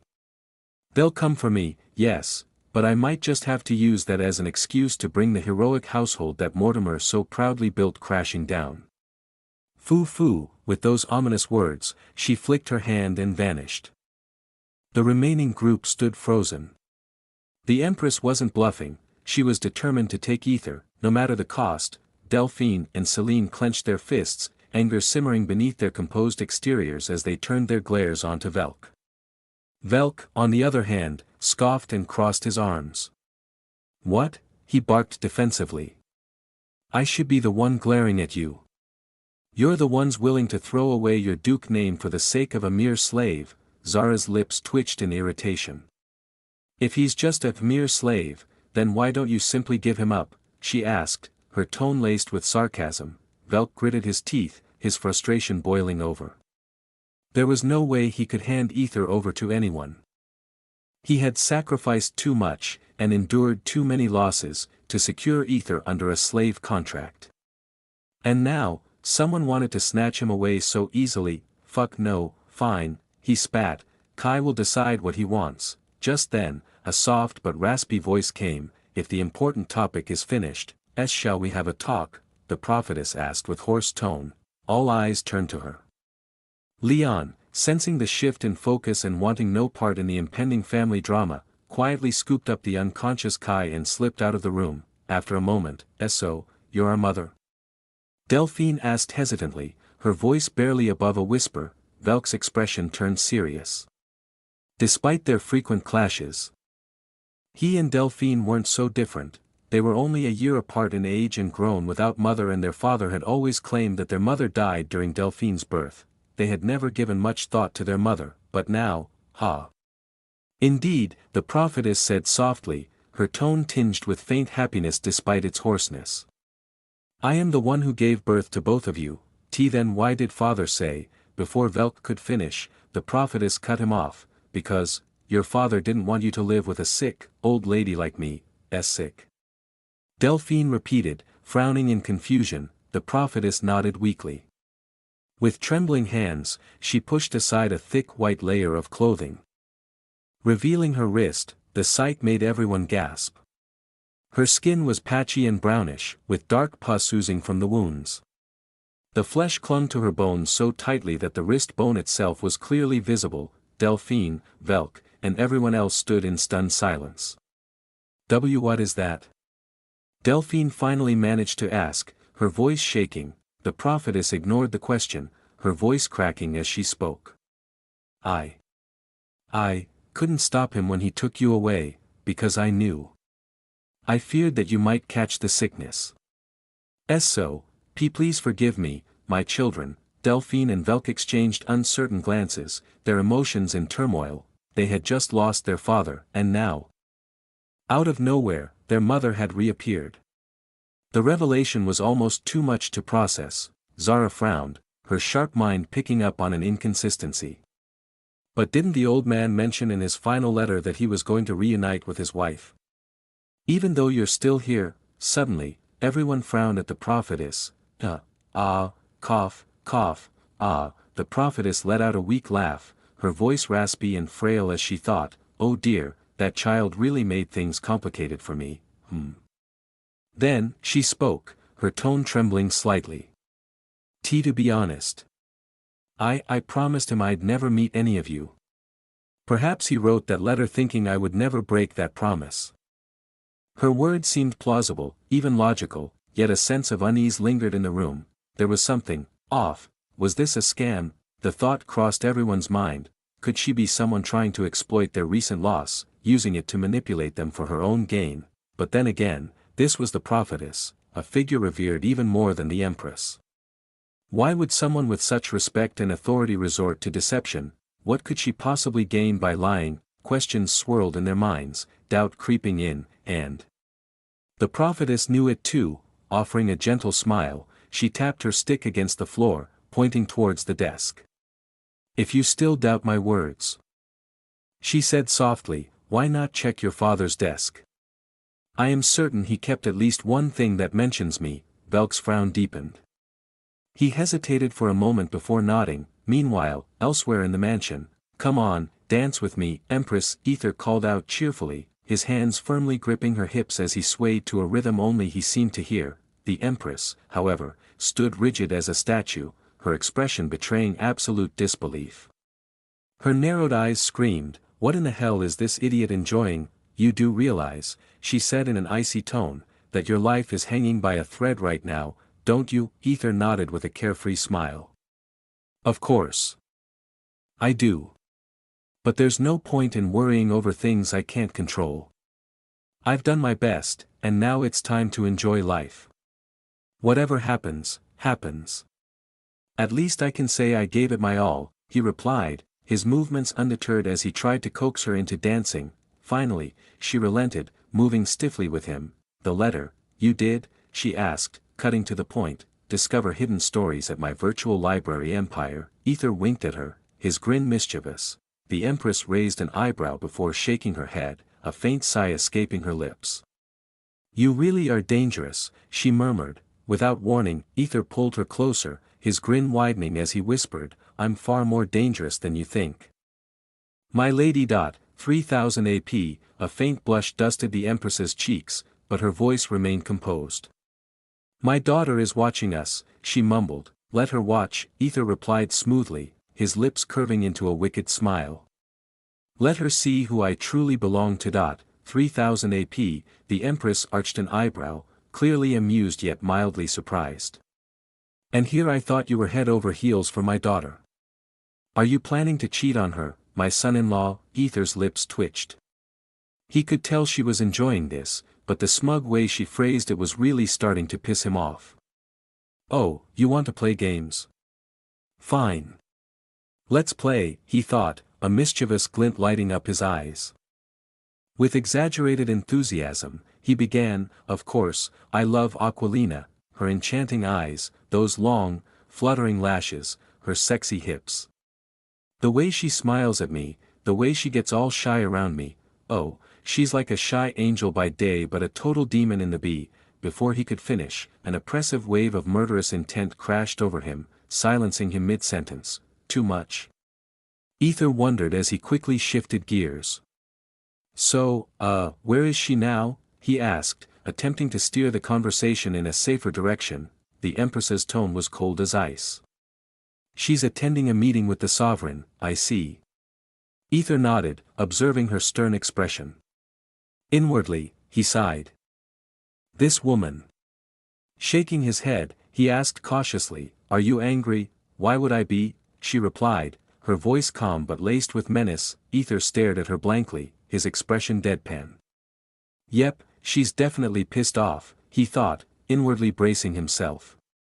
He let out a quiet sigh before softening his voice, the teasing lilt unmistakable, and of course, I love you more than anything else, he began, his tone sincere yet playful, your most beautiful eyes, your long lashes, your delicate nose, and those cute little lips. The way you smile when I tease you, the way you take charge and dominate me, it's mesmerizing. I've seen the arrogant Empress, the untouchable ruler. But most of all. His grin widened mischievously as he leaned in slightly. What I love the most is the way you shy away when I'm the one dominant. Before he could finish, the Empress's hand shot up, silencing him by clamping firmly over his mouth. Her glare burned into him, her face flushed a deep, furious red. I'll kill you, she stammered, her voice trembling with a mix of anger and embarrassment, her teary eyes refusing to meet his gaze and before, disappearing. 3000 AP, 3000 AP, 3000 AP, Aether grinned to himself. Women. Chapter 662 Aether, the time has come for you, choose wisely. What are they still talking about? Aether mused aloud as he sat on the edge of the mansion's entrance. His gaze fixed on the vast expanse of the dark sky scattered with stars. I've reached the academy, Aether. Aquilina's voice resonated telepathically in his mind. Aether nodded. Good. Let me know once you've seen the principal. Alright, .. haha, come on now, when did you turn into such a worrywart? Aether. Aquilina teased, her tone brimming with amusement. She found it both surprising and endearing that Aether was this much in her movements, asking for constant updates. Although it was new for her, she felt a warm flutter of happiness at his concern. Aether smiled softly and responded, I guess I've just gotten used to having my Aqua around. It's lonely without you, you know. Aquilina's joyful laughter echoed in his mind, making him smile a little wider. Shifting focus, Aether reached out telepathically to Celestia. What's the status? She's just arrived at the academy, Aether. Celestia replied, her tone was calm and professional, as she moved stealthily in the shadows, trailing Aquilina. Good. Stay sharp and remain vigilant. Aether instructed firmly. Understood. Celestia replied, but then hesitated before asking, do you suspect something's amiss? Aether sighed softly, shaking his head. I'm not sure. Maybe I'm just being overly cautious, but better safe than sorry. He admitted, his gaze returning to the distant horizon. Oh. I can see the principal now. Celestia abruptly informed him. Aether, I've reached the principal. I'm going to speak with her now. Aquilina suddenly said. Aether exhaled deeply, nodding to himself. Good. Be careful, Aqua, and don't take too long. Come back to me soon, okay, / oh, my sweet Aether. You really do miss me, don't you? Don't worry. Once I'm back, I'm going to make you all mine, every last bit of you hee / Aquilina's possessive tone dripped with playful intent. Aether chuckled, haha. You're all ready, / hello, child, the sudden interruption jolted Aether. He cut off the telepathic connection and turned his head to see the prophetess approaching. She moved slowly, her frail form hunched over a gnarled stick. Every step deliberate and careful. Aether rose to his feet, but the prophetess stopped him with a raspy voice.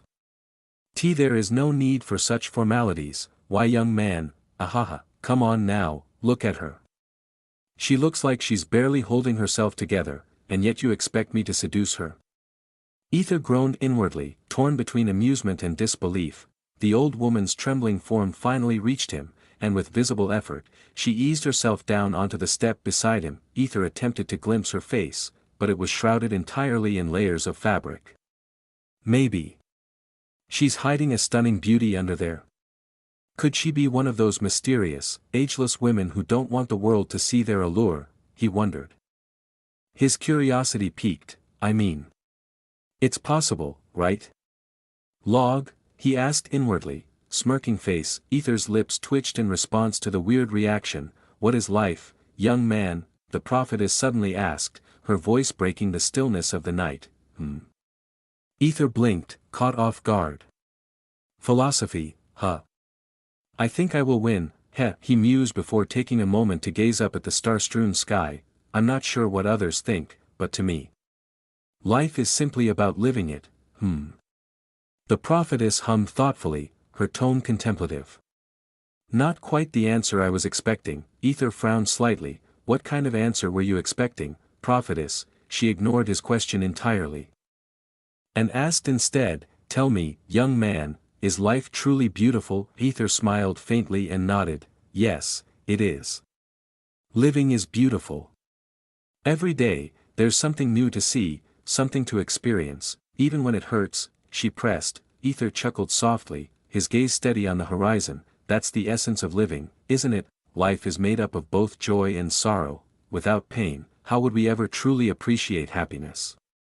And without happiness, how would we understand the meaning of pain? Explore more at my virtual library empire. To truly experience happiness, you have to understand what hurt feels like. The two are bound together, each giving meaning to the other. They're two sides of the same coin. Ding, 1 AP. That's easy. Maybe I could get her. Aether wondered, an interesting perspective. The prophetess murmured softly, almost to herself. So, everything must be balanced. Then, Aether nodded again but added with a chuckle, that might be true, but I wouldn't mind if my happiness tipped the scales a little more. I already know what too much pain feels like, so I wouldn't miss it if I didn't have balance there, right? Indeed. The prophetess nodded a few times, her head bobbing in rhythm with her thoughts as a gentle breeze ruffled the air around them. Aether's curiosity only deepened as he observed her. Maybe she's a GLF. Like, the real deal, he speculated, his mind running wild, yet no matter how much he scrutinized, he couldn't glimpse even a hint of skin beneath the intricate layers of her clothing. It was as though her entire body had been meticulously concealed. The prophetess softly called out, Aether, oh. You know my name? Aether asked, his tone laced with surprise. The prophetess tilted her head slightly, a faint grin on her tone as she said, oh. I know far more than you think. Aether, her voice carrying an amused undertone that made his skin prickle. Aether inwardly gulped, she knows? His thoughts immediately jumped to Mortimer. Did she know he was the one who killed Mortimer? The man who, incidentally, was her husband. Noticing the subtle tension in his posture, the prophetess's tone softened as she shifted the conversation. You know, life is very strange, isn't it? Well, yeah, it is. Strange, indeed, Aether replied, nodding hesitantly, but inwardly added, strange? More like totally messed up and fucked up, haha. The prophetess chuckled suddenly, the sound low and knowing, as though she had heard the unspoken thoughts in his head. Then, with a voice touched by wisdom, she said, "Life is filled with mysteries that no one can ever fully comprehend. It's a tapestry of endless possibilities. Every day, we encounter new people, new experiences, new emotions, and sometimes entirely new worlds. Life is abundant, overflowing with everything." Her voice then turned sharp. "Life gives us hope and despair in equal measure, and yet, every living being chooses to reach for hope. They pursue what they truly desire, even if that choice plunges them deeper into despair." Aether frowned at her cryptic words. Her tone was almost accusatory, as if she were trying to tell him something he couldn't yet understand. The prophetess leaned on her stick, steadying herself, and slowly moved to stand before him. The gentle night breeze swirled around them, carrying her hoarse yet commanding voice. "Even though life offers everything, sometimes it also takes it away. Balance, young man, life demands balance." "I don't get it," Aether said, his brows knitting together in confusion. The prophetess continued, "You cannot have everything. No one is allowed to. When the time comes, every living being must make a choice, to decide what to leave behind and what to hold on to. That is how life works. It gives us options, and we are bound by the consequences of the choices we make." She paused for a moment. Mortimer made his choice. He took what life presented to him, selfishly grasping it, rather than allowing you to grow. He chose greed and faced the inevitable consequence. She took a deep, deliberate breath before continuing. "Now, Aether, the time has come for you. Life will soon present you with a choice. Choose wisely. For you cannot have everything, remember, that is the law of nature." With that, the prophetess began to turn away, leaning heavily on her stick. Just as she was about to leave, she suddenly halted. Tick, the sound of her stick tapping against the ground echoed in the stillness. She turned her covered face slightly toward him.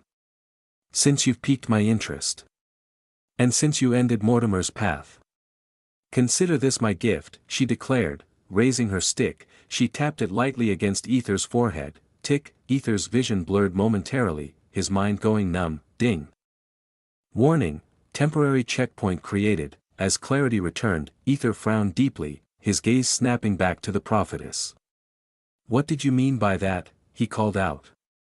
But before he could approach her, several nuns appeared around her. They surrounded her like a protective barrier, and within moments, they all vanished into the shadows, leaving no trace. Aether blinked rapidly, his mind struggling to piece together what had just happened. Log? What checkpoint did she create? And how? But then his expression hardened as he immediately reached out telepathically. Raven. "Are you alright? //OO. "Why yes, Aether. Is something wrong? Are you okay?" Raven's shaky surprised voice replied. Aether let out a soft sigh of relief. "I'm fine. Just checking, he said before contacting others. He reached out to Arya, Helena, Leora, and Melona. Each of them responded, assuring him they were safe. Everything seemed to be fine, but something gnawed at him. He frowned, replaying the prophetess's cryptic words in his mind. What was she talking about? His thoughts were suddenly interrupted by a chilling realization. His eyes widened in alarm as he called out, /aqua, / no answer. Chapter 663 secured the bait. A few moments before, in the Ariones Zephyr Empire, Aquilina made her way towards the academy, trailing behind Alaric, who was walking briskly ahead of her. Finally breaking the silence, Alaric suddenly asked, "I still can't wrap my head around it. Aether, the Arcane King. I didn't see that coming." Aquilina glanced at him, her expression mirroring his surprise. "Honestly, me neither," she replied simply. "She never Aether was the real one, and she was Arcane Queen. It seems heaven's already made us couple if not for that old bastard." Aquilina thought with an amused expression. Alaric gave her a sharp look, his brows furrowed. "But, your mother, the Empress, she seemed like she knew something. Was that why Aether was assigned to you, even though he's part of the Kai household?" "It feels intentional," Aquilina shrugged nonchalantly. though her mind momentarily flickered with doubt. I'm pretty sure my mother didn't know about his true identity either. It's just that Aether stood out most, something about him felt unique. That's why I specifically asked Kai to let me have Aether. And well, that's all there is to it. Alaric's frown deepened as if her answer didn't quite satisfy him. If you say so, he muttered under his breath before turning his gaze forward. Moments later, they arrived at the academy gates. Aquilina immediately reached out to Aether through their telepathic link. I've reached the academy, Aether, / good. Let me know once you've seen the principal, alright, / haha, come on now. When did you turn into such a worrywart, Aether, / Aquilina teased, a mischievous grin spreading across her face.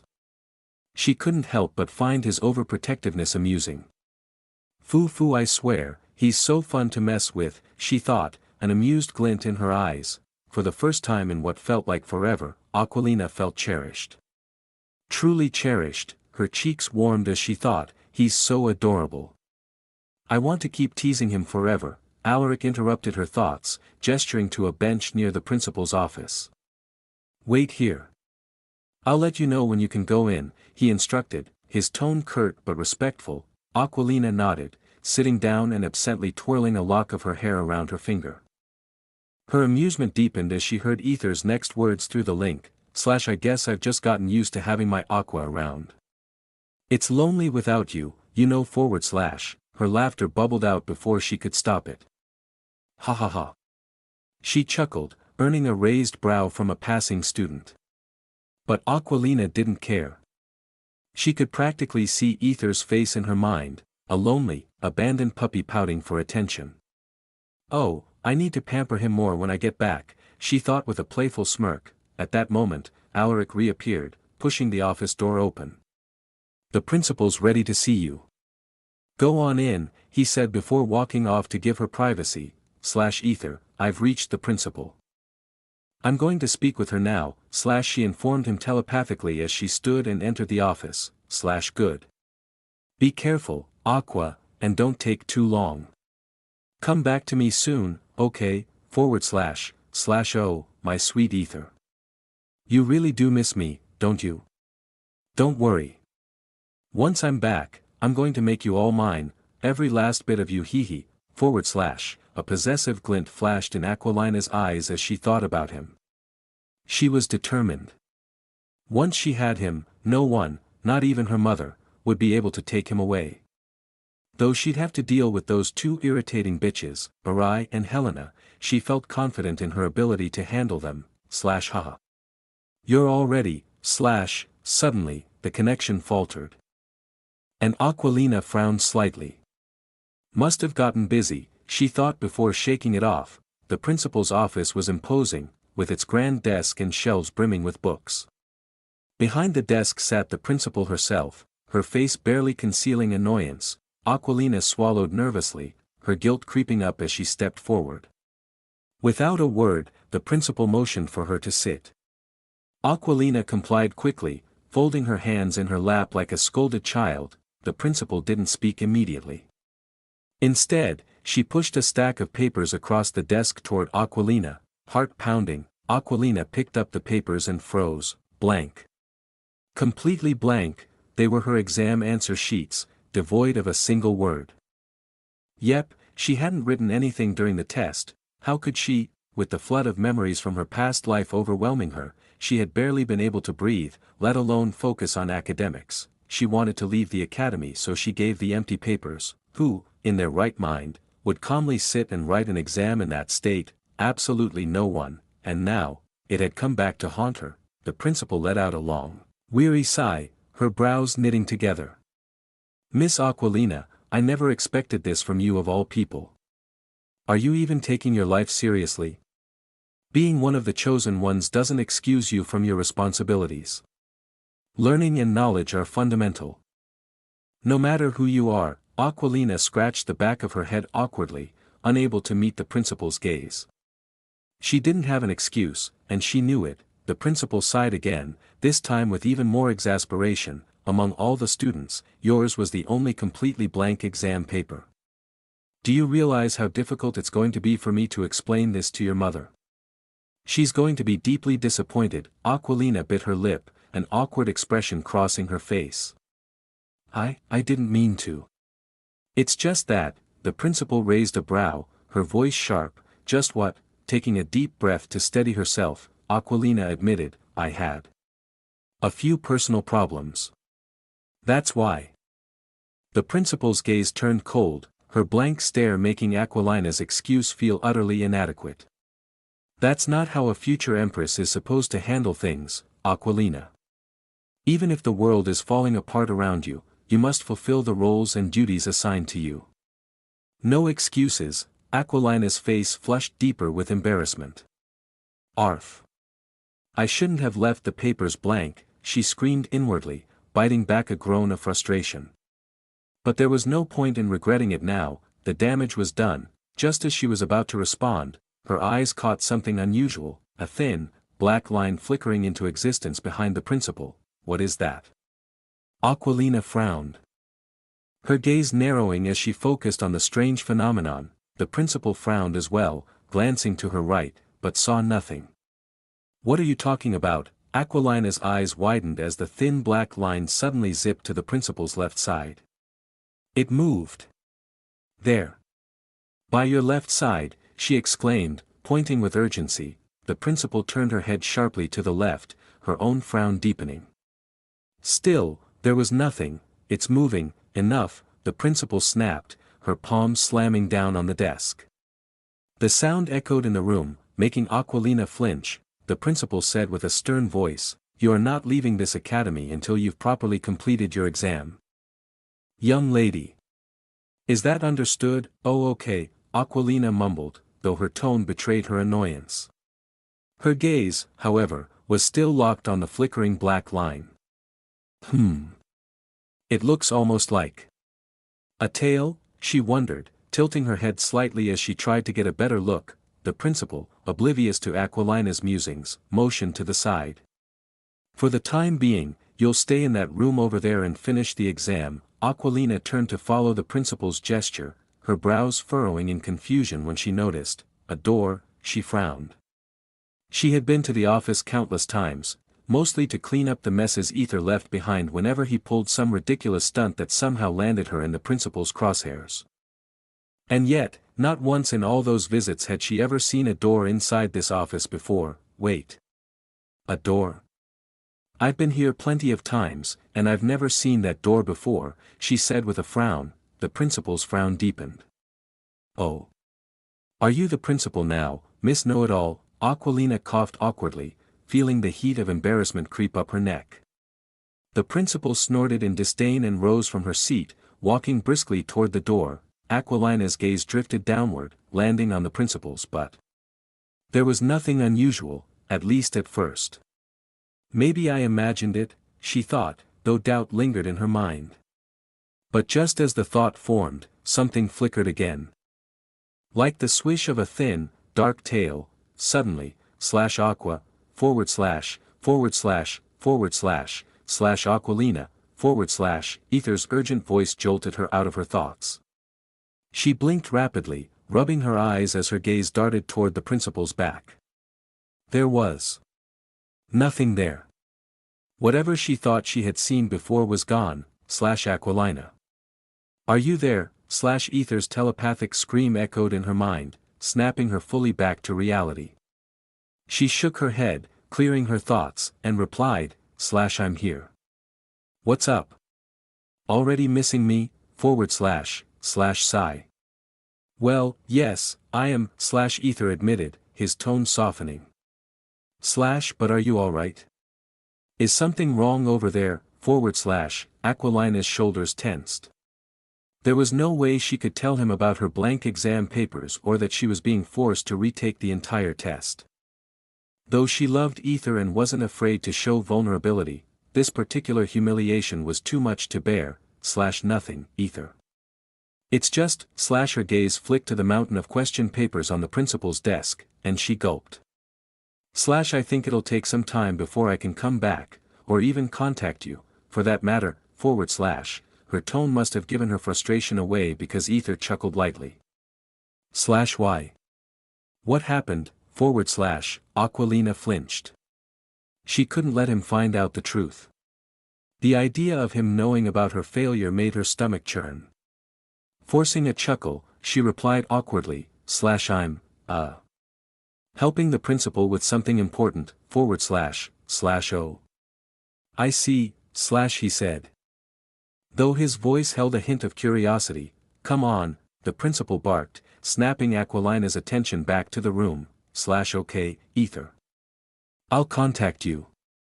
Once I escape from this hellhole, she said dramatically, bracing herself as she grabbed the intimidating stack of question papers and trudged toward the door. Go on, the principal urged, motioning with her hand. Aquilina sighed, her steps heavy with reluctance as she entered the adjoining room. The moment she stepped inside, the world around her seemed to shift. Everything was dark. What's going? Thud, enjoy more content from my virtual library empire. The sound of the door slamming, the solid door shimmered and warped, transforming into seamless wallpaper that melded into the wall.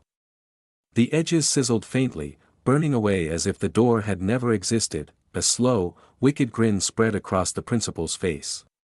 Her body flickered like a faulty projection, and then it began to shift. From her back, a thin, dark tail slithered into view, its heart-shaped tip curling and swaying with eerie precision. The transformation continued, her features distorting as her true identity emerged. Tell Master. I've secured the bait. Now, it's time to lure the whale. Chapter 664. It's time for whale, okay, Aether. I'll contact you. Once I escape from this hellhole, Aquilina's voice echoed sharply in Aether's mind, her frustration clear, though it made him chuckle. Shaking his head, he shifted his focus and contacted Celestia, who told the real truth. Aether smiled faintly. I see. He knew Aquilina wasn't entirely truthful, she always had a bit too much pride to fully admit defeat. Make sure both of you stay safe. Celestia, Aether warned as he spoke to her through telepathy. Don't worry so much. I'll keep an eye on her. Though I'm not sure if the principal will even let me in this time, she admitted, her voice trailing off. Anyway. She entered the exam room and I will keep an eye on her. With that, Celestia cut the connection abruptly. Aether let out a long, relieved sigh as he leaned against the entrance of the mansion. His shoulders relaxed slightly. He had almost lost his mind when that prophetess had told him to choose. I really wonder what that old lady was talking about. He sighed again, the tension leaving his body. She had almost given him another panic attack, but now, at least, he could relax. He knew, however, that the woman was a prophetess, and anything she said could very well come true. He needed to figure out how to interpret her cryptic words. But for now, hey, Log, tell me how she was able to create a temporary checkpoint. Wasn't completed seduction considered a checkpoint? And, did she somehow know I could time travel? His expression darkened as he furrowed his brows. No one knew about his ability to return through time, and yet she knew, maybe because she's a prophetess. Aether mused, though he couldn't shake the nagging question of how she had managed to create a temporary checkpoint. Come on, Log. Answer me. You know I need to understand how all of this works, right? Aether asked, his voice low and pleading as he waited for a response, but there was nothing. Aether growled, his frustration mounting. Suit yourself then, Aether, Aether's body tensed instinctively, Celine, come to my room, hurry, without a second thought, Aether teleported directly into her darkened room. The lights were off, casting a shadowy haze, and he was immediately struck by the scene in front of him. Celine stood with her back drenched in water, steam rising from her hot body. She bent forward slightly, displaying her busty ass as she slowly pulled her panties up, seemingly in the process of putting them on. If it weren't for the darkness around them, Aether might have been able to see the soft contours of her slits. Aether blinked in momentary shock before an inward grin spread across his face. Look at her, trying to put things back on after calling me. She's becoming more and more naughty, Aether thought. Amused, watching as she reached for her bra, but, Aether appeared behind her in an instant, a mischievous smile on his face as he softly slapped her shapely ass, whispering into her ear, "Do you really need to put it back, oh, Chuck?" Before he could finish his sentence, a small knife shot toward his neck. Aether reacted immediately, catching the blade with his palm, though it stabbed through his flesh. "What the?" Aether's words were cut off as another knife shot toward his neck. In a split second, he grabbed her wrist, twisting it until the knife flew from her hand. "What are you doing?" Aether started, but before he could confront her further, another knife appeared in her other hand. This one sliced through the air, narrowly missing his body, but only his shirt was cut. Aether crouched quickly as he appeared behind her once again, catching her neck in a firm grip, and locking her in place. "What the hell are you doing?" Aether's words halted as he suddenly caught a strange, unfamiliar yet familiar scent coming from. "This isn't Celine." Aether thought, his mind spinning with possibilities.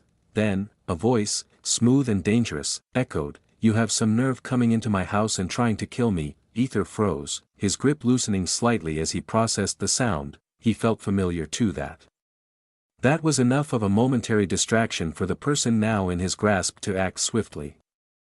With a twist of her body, she flipped his arm, catching him in a vice-like hold. Aether's back was pressed tightly against her front, her knife now poised at his neck. "And, who sent you, Aether?" The person's eyes widened as a moonless night revealed the figure at the critical moment, and light poured through the window, illuminating Aether's face. Aether glanced over his shoulder and saw Zara. Both of them stared at each other, completely shocked. Meanwhile, outside the room, He. Celine crouched outside her room, giggling to herself as if she had just accomplished something monumental. Snowflake peeked out from between her cleavage, her little head tilted in curiosity as she stared at Celine. "You do know what you did, right?" she asked, her expression a mix of amusement and disbelief. Celine sighed and nodded. "I know exactly what I did. Now, all that's left is for Aether to seduce my SELENNNEEEE." Snowflake blinked, a mischievous grin tugging at her lips. "Looks like you got into a problem," she murmured before traveling back into Celine's cleavage. The door to the room opened, and Celine, who had been leaning against it, was quickly knocked back, lying on the floor. She was face to face with her mother's furious expression. At that moment, Celine knew she had messed up big time. Hello. Meanwhile, in the Umbrione's Void Empire, Jack Sparrow stared at the ebon stone, which was surrounded by black, sticky liquid that bubbled ominously. A wave of nausea hit him, but he knew he had no choice. This was his master's order. Sigh. "I wish Victor were here with me," Jack Sparrow muttered, his face wistful. Just then, another Jack Sparrow appeared, one of his puppets. The puppet kneeled and reported, "Master, we found the Guardian." Jack raised an eyebrow before a grin spread across his face. "Good," he said, his voice dripping with satisfaction. He followed his puppet at a distance, but as they moved further, a sense of danger began to settle in his gut. His instincts screamed at him to run. "Ha. The master will be amazed by my discovery." www. A dangerous growl echoed. Suddenly, two rainbow-colored sparks flared from a crystal. "Back in the Aquarius Empire, your adventure continues at my virtual library empire." A shadow hovered over the palace, a figure cloaked in darkness, with a gentle breeze swirling around them. The figure cloak danced in the air, revealing two pure white eyes that sparkled with no pupils. A deep, manly voice echoed through the silence, "It's time to pay the price." Marisandra Nyadya, Chapter 665. He couldn't do it. She is different from others. Like mother, I cannot believe you just told her, / and I cannot believe you just set me up with your own mother. Celine and Aether were locked in a telepathic exchange while kneeling before Zara, who wore an elegant robe, her authoritative presence making both of them shrink under her piercing gaze. "How could you be so reckless, Aether? Playing around as if your life isn't constantly on the line." Zara's voice was sharp and scolding. Then her attention shifted, her tone growing sterner. "And you, Celine? I never imagined you'd stoop to doing everything before even being married. Do you even realize how close your father's room was? What if he had caught you? Do you know the chaos that would ensue if he found out what you and Aether were up to? Zara's hands clenched her robe as she struggled to comprehend the situation. I raised her to make her own choices, but losing her virginity before marriage. Arg, that man would kill her. Not to mention Aether, Celine sighed, her voice low and filled with forced remorse. I'm sorry, Mom, she muttered, her words clearly saying, I don't care. Discover more content at my virtual library empire. Zara's sharp eyes narrowed, but she let it slide for now, turning her attention to Aether, who looked everywhere but at her. His avoidance only fueled her frustration. And you? Zara's face flushed, her cheeks blooming with embarrassment. Why, you could have at least checked who was in the room before doing anything so improper. Aether cleared his throat awkwardly. Well, you could have at least turned on the lights. Seriously, why were you even in Celine's room in the first place? Zara's lips twitched in annoyance. Look who's talking, as if you're blameless. And for your information, it's not like I didn't want to turn on the lights. Celine told me they weren't working. She shot a pointed look at Celine, who coughed into her hand, feigning innocence. Zara crossed her arms as she continued, and my previous room was already turned into a storage space for that husband of mine. I had no choice but to use Celine's bathroom. Aether raised an eyebrow at Celine, his telepathic voice dripping with disbelief. So, you orchestrated this on purpose, /. Celine cutely winked at him, her mischievous grin making his lips twitch in frustration. He swore under his breath. She was definitely getting her butt spanked later. Zara sighed deeply, her tone softening as she addressed Aether. Anyway. She paused, her gaze lingering on him. Aether, he murmured, bracing himself for whatever was coming next. Tomorrow, your fate will be decided. The Empress will most likely come to take you away. Her voice carried a somber note, tinged with regret. What? No way. I won't allow it. Celine snapped. Zara shook her head slowly, her voice calm but firm. I don't think your father will let you leave the family, and even if he agrees. The process of officially removing you from the household registry is lengthy. It won't be done by tomorrow. Celine's fists clenched at her sides, her teeth grinding in frustration. Zara turned her sorrowful gaze back to Aether. And I want to apologize. Aether blinked in surprise. Apologize? For what? My family is responsible for your current situation, and for that, I am truly sorry. I know no amount of apologies can make up for it. Her voice cracked slightly, her guilt palpable. She really worried after Aether became lively he would hold any grudge against her for leaving him. Aether offered a small, reassuring smile. It's fine. Honestly, if it weren't for my current circumstances. I don't think I'd have ever met Celine. Hearing this, Celine's cheeks flushed a deep crimson, her eyes softening as she looked at him. Zara smirked slyly, her mood shifting. Oh, I'd love to hear all about your love story. Come on, let's have a proper nighttime chat, she declared, pulling both of them onto the bed with her. The three of them lay on the bed, Aether on one side, Celine on the other, and Zara in the middle, her hands clasping their shoulders tightly. It's been so long since we've done this. Zara murmured, her expression nostalgic. Celine nodded in agreement with softness in her gaze. For Aether, however, the situation was far from comfortable. His face hovered dangerously close to Zara's chest. The faint scent of her milky perfume teasing his senses. Damn it, I want to run away. Aether groaned internally, beads of sweat forming on his brow. It wasn't that he didn't find Zara attractive. In fact, her beauty was undeniable. It's fucking MILF, but there was something about her, something maternal, something that reminded him of how she'd cared for him during his most vulnerable moments, that made his thoughts come to a screeching halt. Mother who'd take care of him when he needed. That feeling was the one causing so much struggle for Aether to move forward or not. And most of all, she hasn't given me any affection points yet, Aether thought with a twinge of doubt.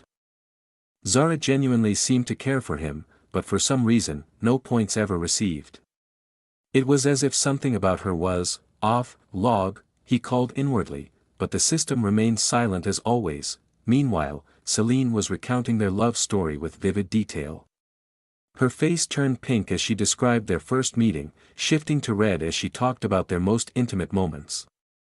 Her animated expressions ranged from shy to fiery, making Zara laugh heartily. It had been years since she felt such joy. As Zara listened, her gaze occasionally flickered to Aether, who seemed unusually tense. She leaned closer, her voice dropping to a whisper. "What? Are you shy after slapping my butt earlier?" Aether's face turned beet red as he glared at her, his reaction only fueling Zara's amusement. Look at you. How cute you've grown, Aether." Zara teased, her laughter ringing out melodiously. Aether groaned internally. "Lady, if only you knew this isn't my real form."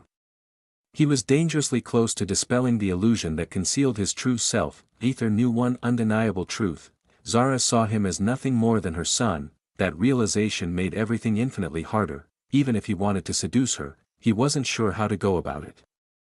The tangled web of emotions and circumstances left him utterly lost. Suddenly, knock, knock, sister.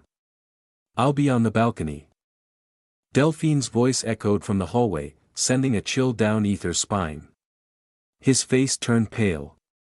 "Ah, fuck," he cursed internally. Thankfully, Delphine didn't enter the room. Zara sighed and got up from the bed, her expression softening into a bittersweet smile. "I'm sorry, you too.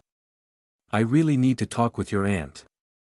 "It's been years since we've had a proper conversation," she explained before leaving the room. Aether let out a sigh of relief, wiping his forehead.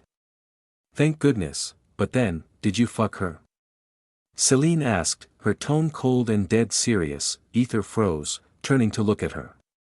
The intense seriousness on her face made his jaw drop. "Are you kidding me right now?" he exclaimed. His disbelief clear, Celine didn't flinch. Her expression didn't shift, she was dead serious. Aether groaned, running a hand through his hair. "Come on, Celine. I know you're worried about the mission, but that doesn't mean you should take it this far. It's your damn mother. Honestly, maybe the mission isn't even worth all this stress. I'll manage, okay?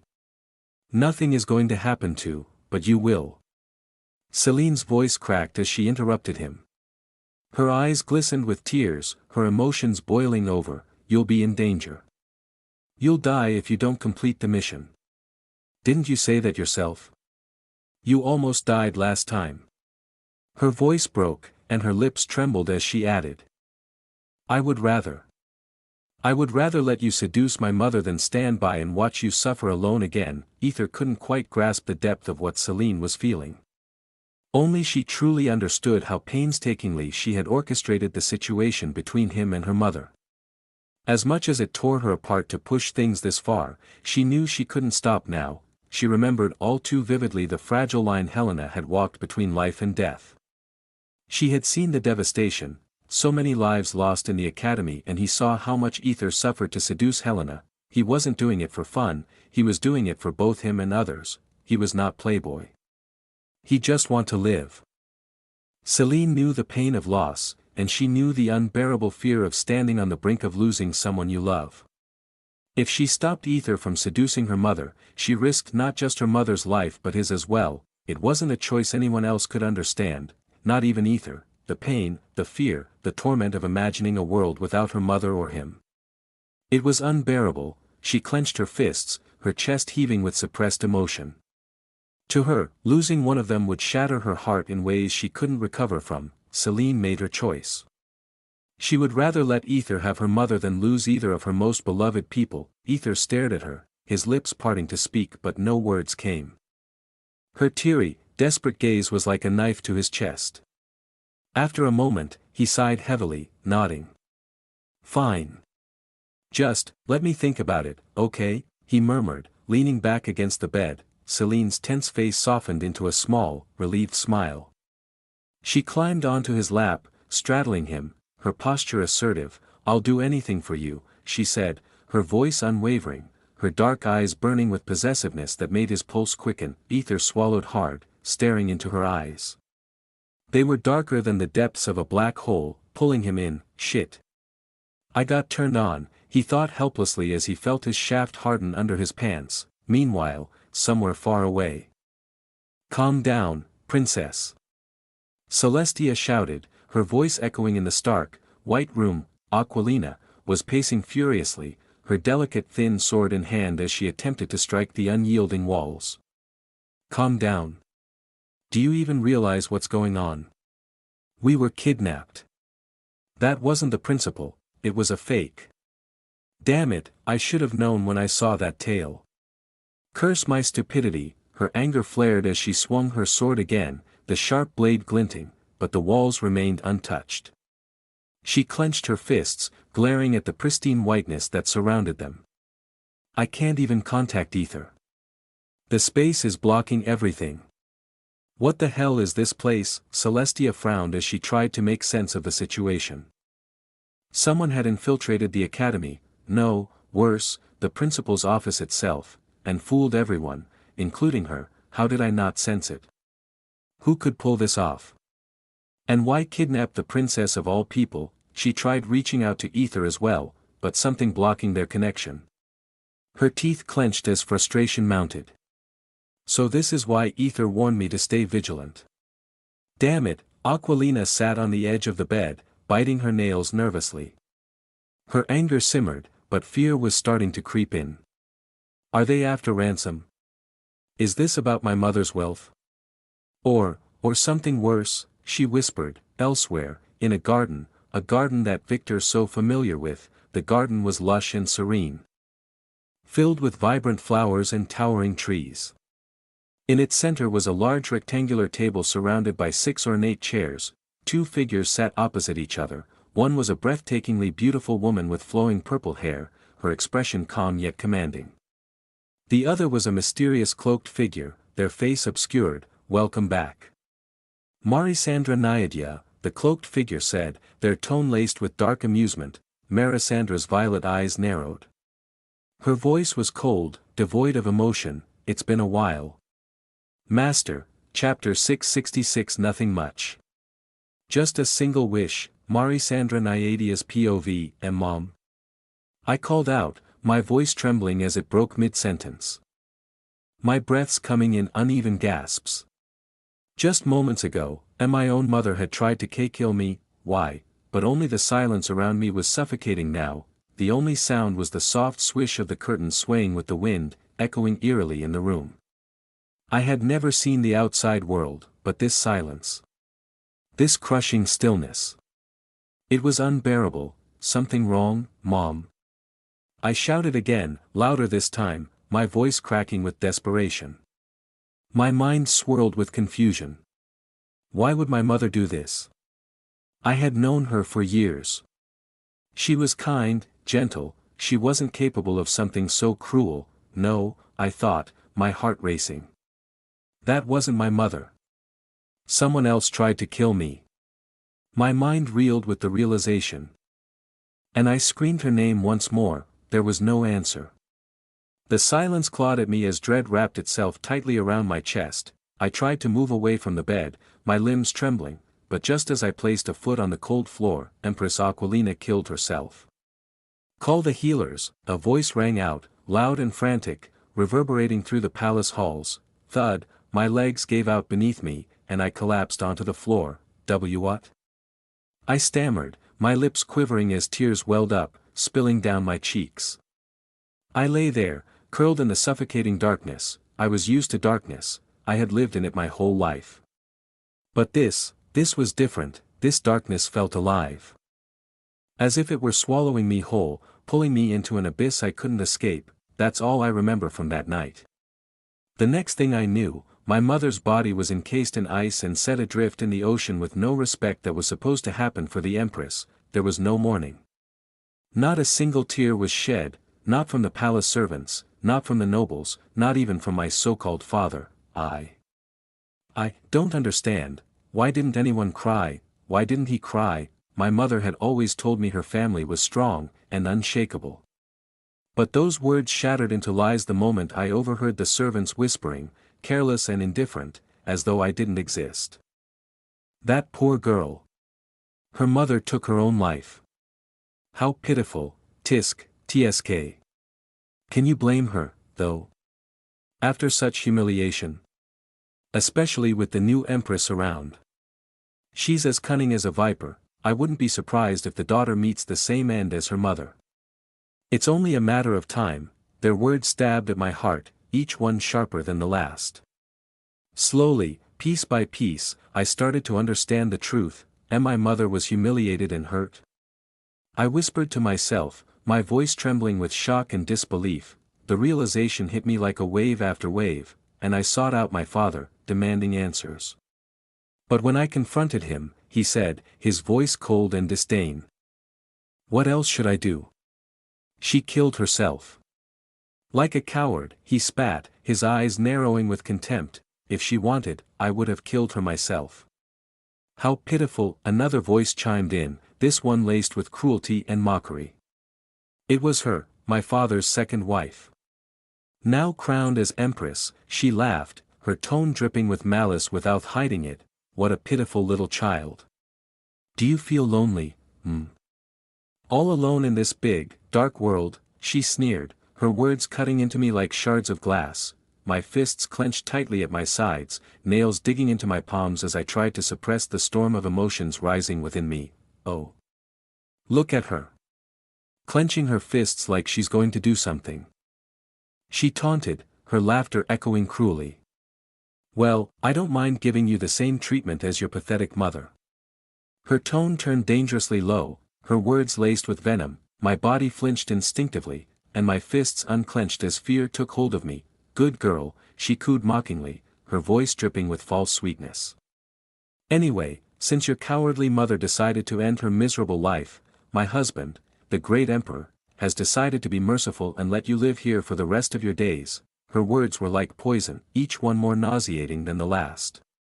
She continued with a smirk, "Of course, you'd better behave yourself and stay out of sight. Who knows? You might accidentally fall. Just like your dear mother." Ahahaha, I couldn't see her face, but I didn't need to. I could hear the amusement in her voice, feel the scorn in her laughter. They were laughing at me, mocking me. My mother didn't kill herself. I knew it in my heart, they were the ones who drove her to her death. They pushed my kind, gentle mother to the edge and threw her into the abyss. I gritted my teeth, my hands trembling with helpless rage. I was powerless, I had no talent, no strength, I couldn't stand against them. Tears pricked at the corners of my eyes, threatening to spill, but I clenched my jaw and forced them back. I won't cry, I refuse to see cry, I won't give them the satisfaction of seeing me break. They humiliated me, they mocked me for being blind, for being motherless. And now, I understood. I understood why my mother had tried to end my life. I was defective. Broken. Worthless, these rulers, these people, these nobles. You cannot do anything, the word startled me, piercing through the silence. A man's voice, deep and calm yet laced with an unsettling authority, echoed in my room. I froze. How had he entered the palace? More importantly, how had he managed to enter my room unnoticed? My hands instinctively reached under the desk, gripping the knife I had hidden there. With trembling hands, I pointed it toward him.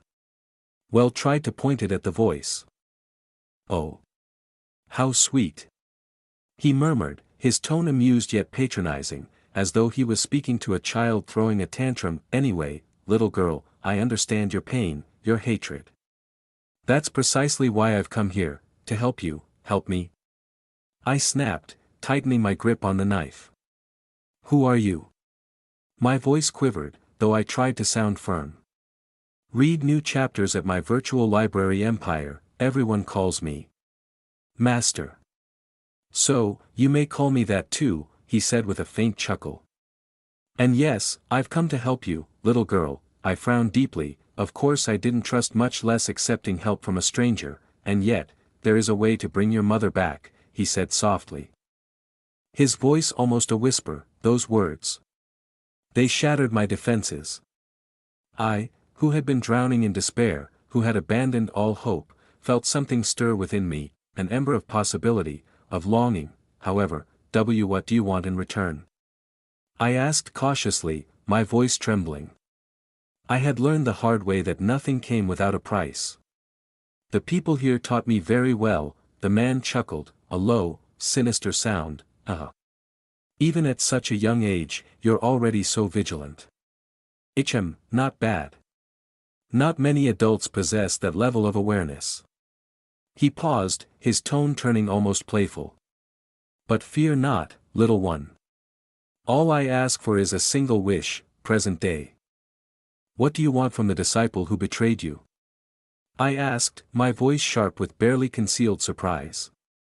Of all the possibilities, I had never imagined facing him again, the man I had betrayed to get everything I wanted. He sat before me, cloaked in a tattered black mantle.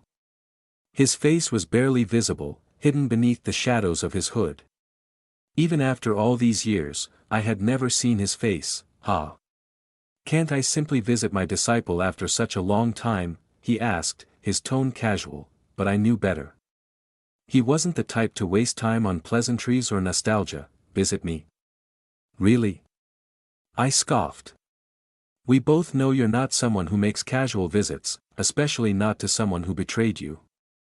Yes, I had betrayed him. Back then, I was desperate, a child blinded by rage and vengeance and, really blinded. But as I grew older, I realized that some things were impossible, no matter how tempting the promises. When the time came, after I had gotten my revenge, I turned on him and his organization. I cut everything off and never thought of them again. Even when they recently targeted my daughter, I didn't involve them because I know how to take care of my daughter. Seems like you don't trust me anymore, he said softly, his voice laced with a hint of sadness. No matter. I'm happy to see that you're happy. I murmured, keeping my tone nonchalant. There was a brief silence before he spoke again. His voice quieter but heavier with emotion. If I'm being honest, I am still angry. Angry that you betrayed our organization. When others demanded your execution, I defended you. They said I was a fool for sparing you, but...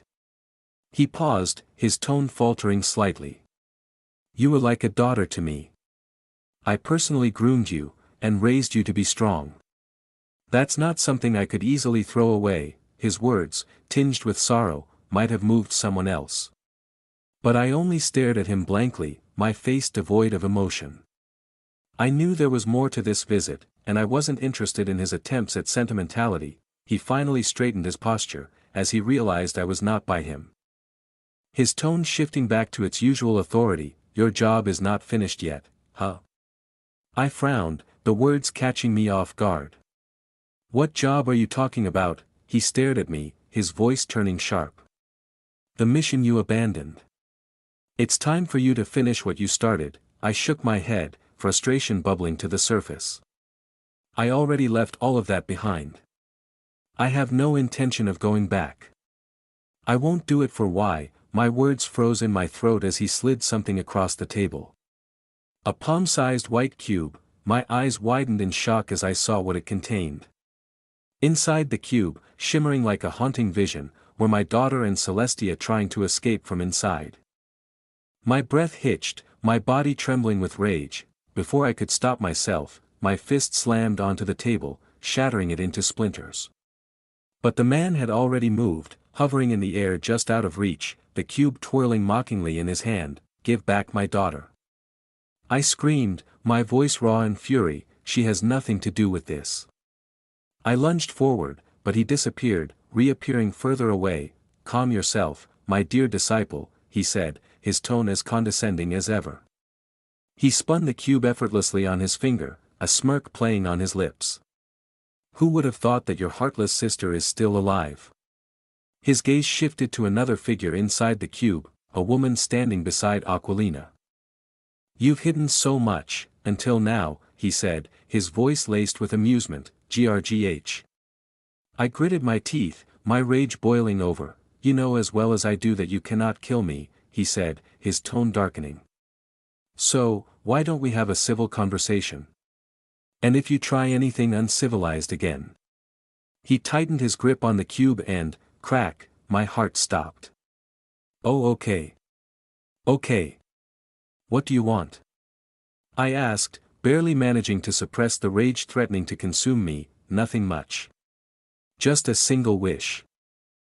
Chapter 667 Something is Wrong, Part 1, Third Person's POV. Aether yawned softly, leaning against the wall as he watched Kai and his father, Velk, locked in an intense discussion in Velk's lavishly furnished room. You know exactly what you need to do, don't you? Velk's voice was sharp, his eyes fixed on Kai sternly. Today was the day the Empress would claim ownership of Aether, or rather, Kai's decision would seal the deal. The weight of it all pressed heavily on Kai. Kai gritted his teeth, his fists clenching at his sides. He couldn't believe this was happening. He was about to lose everything he had worked for, everything he thought was his. Not that he was losing it now, it was more like he had lost his face after the revelation. People were questioning his worthiness, and it stung more than he thought it would. His eyes fell on his grandfather's final letter, the cursed piece of paper that had turned his world upside down. It revealed everything, things that should have stayed buried, and had unleashed a storm of chaos. The more he stared at it, the angrier he became, a fire burning in his chest. I still don't understand why that old bastard decided to screw us over in the end, Kai growled, his voice trembling with frustration. Velk's eyebrows shot up at his son's choice of words. Kai had never spoken so disrespectfully about his grandfather before.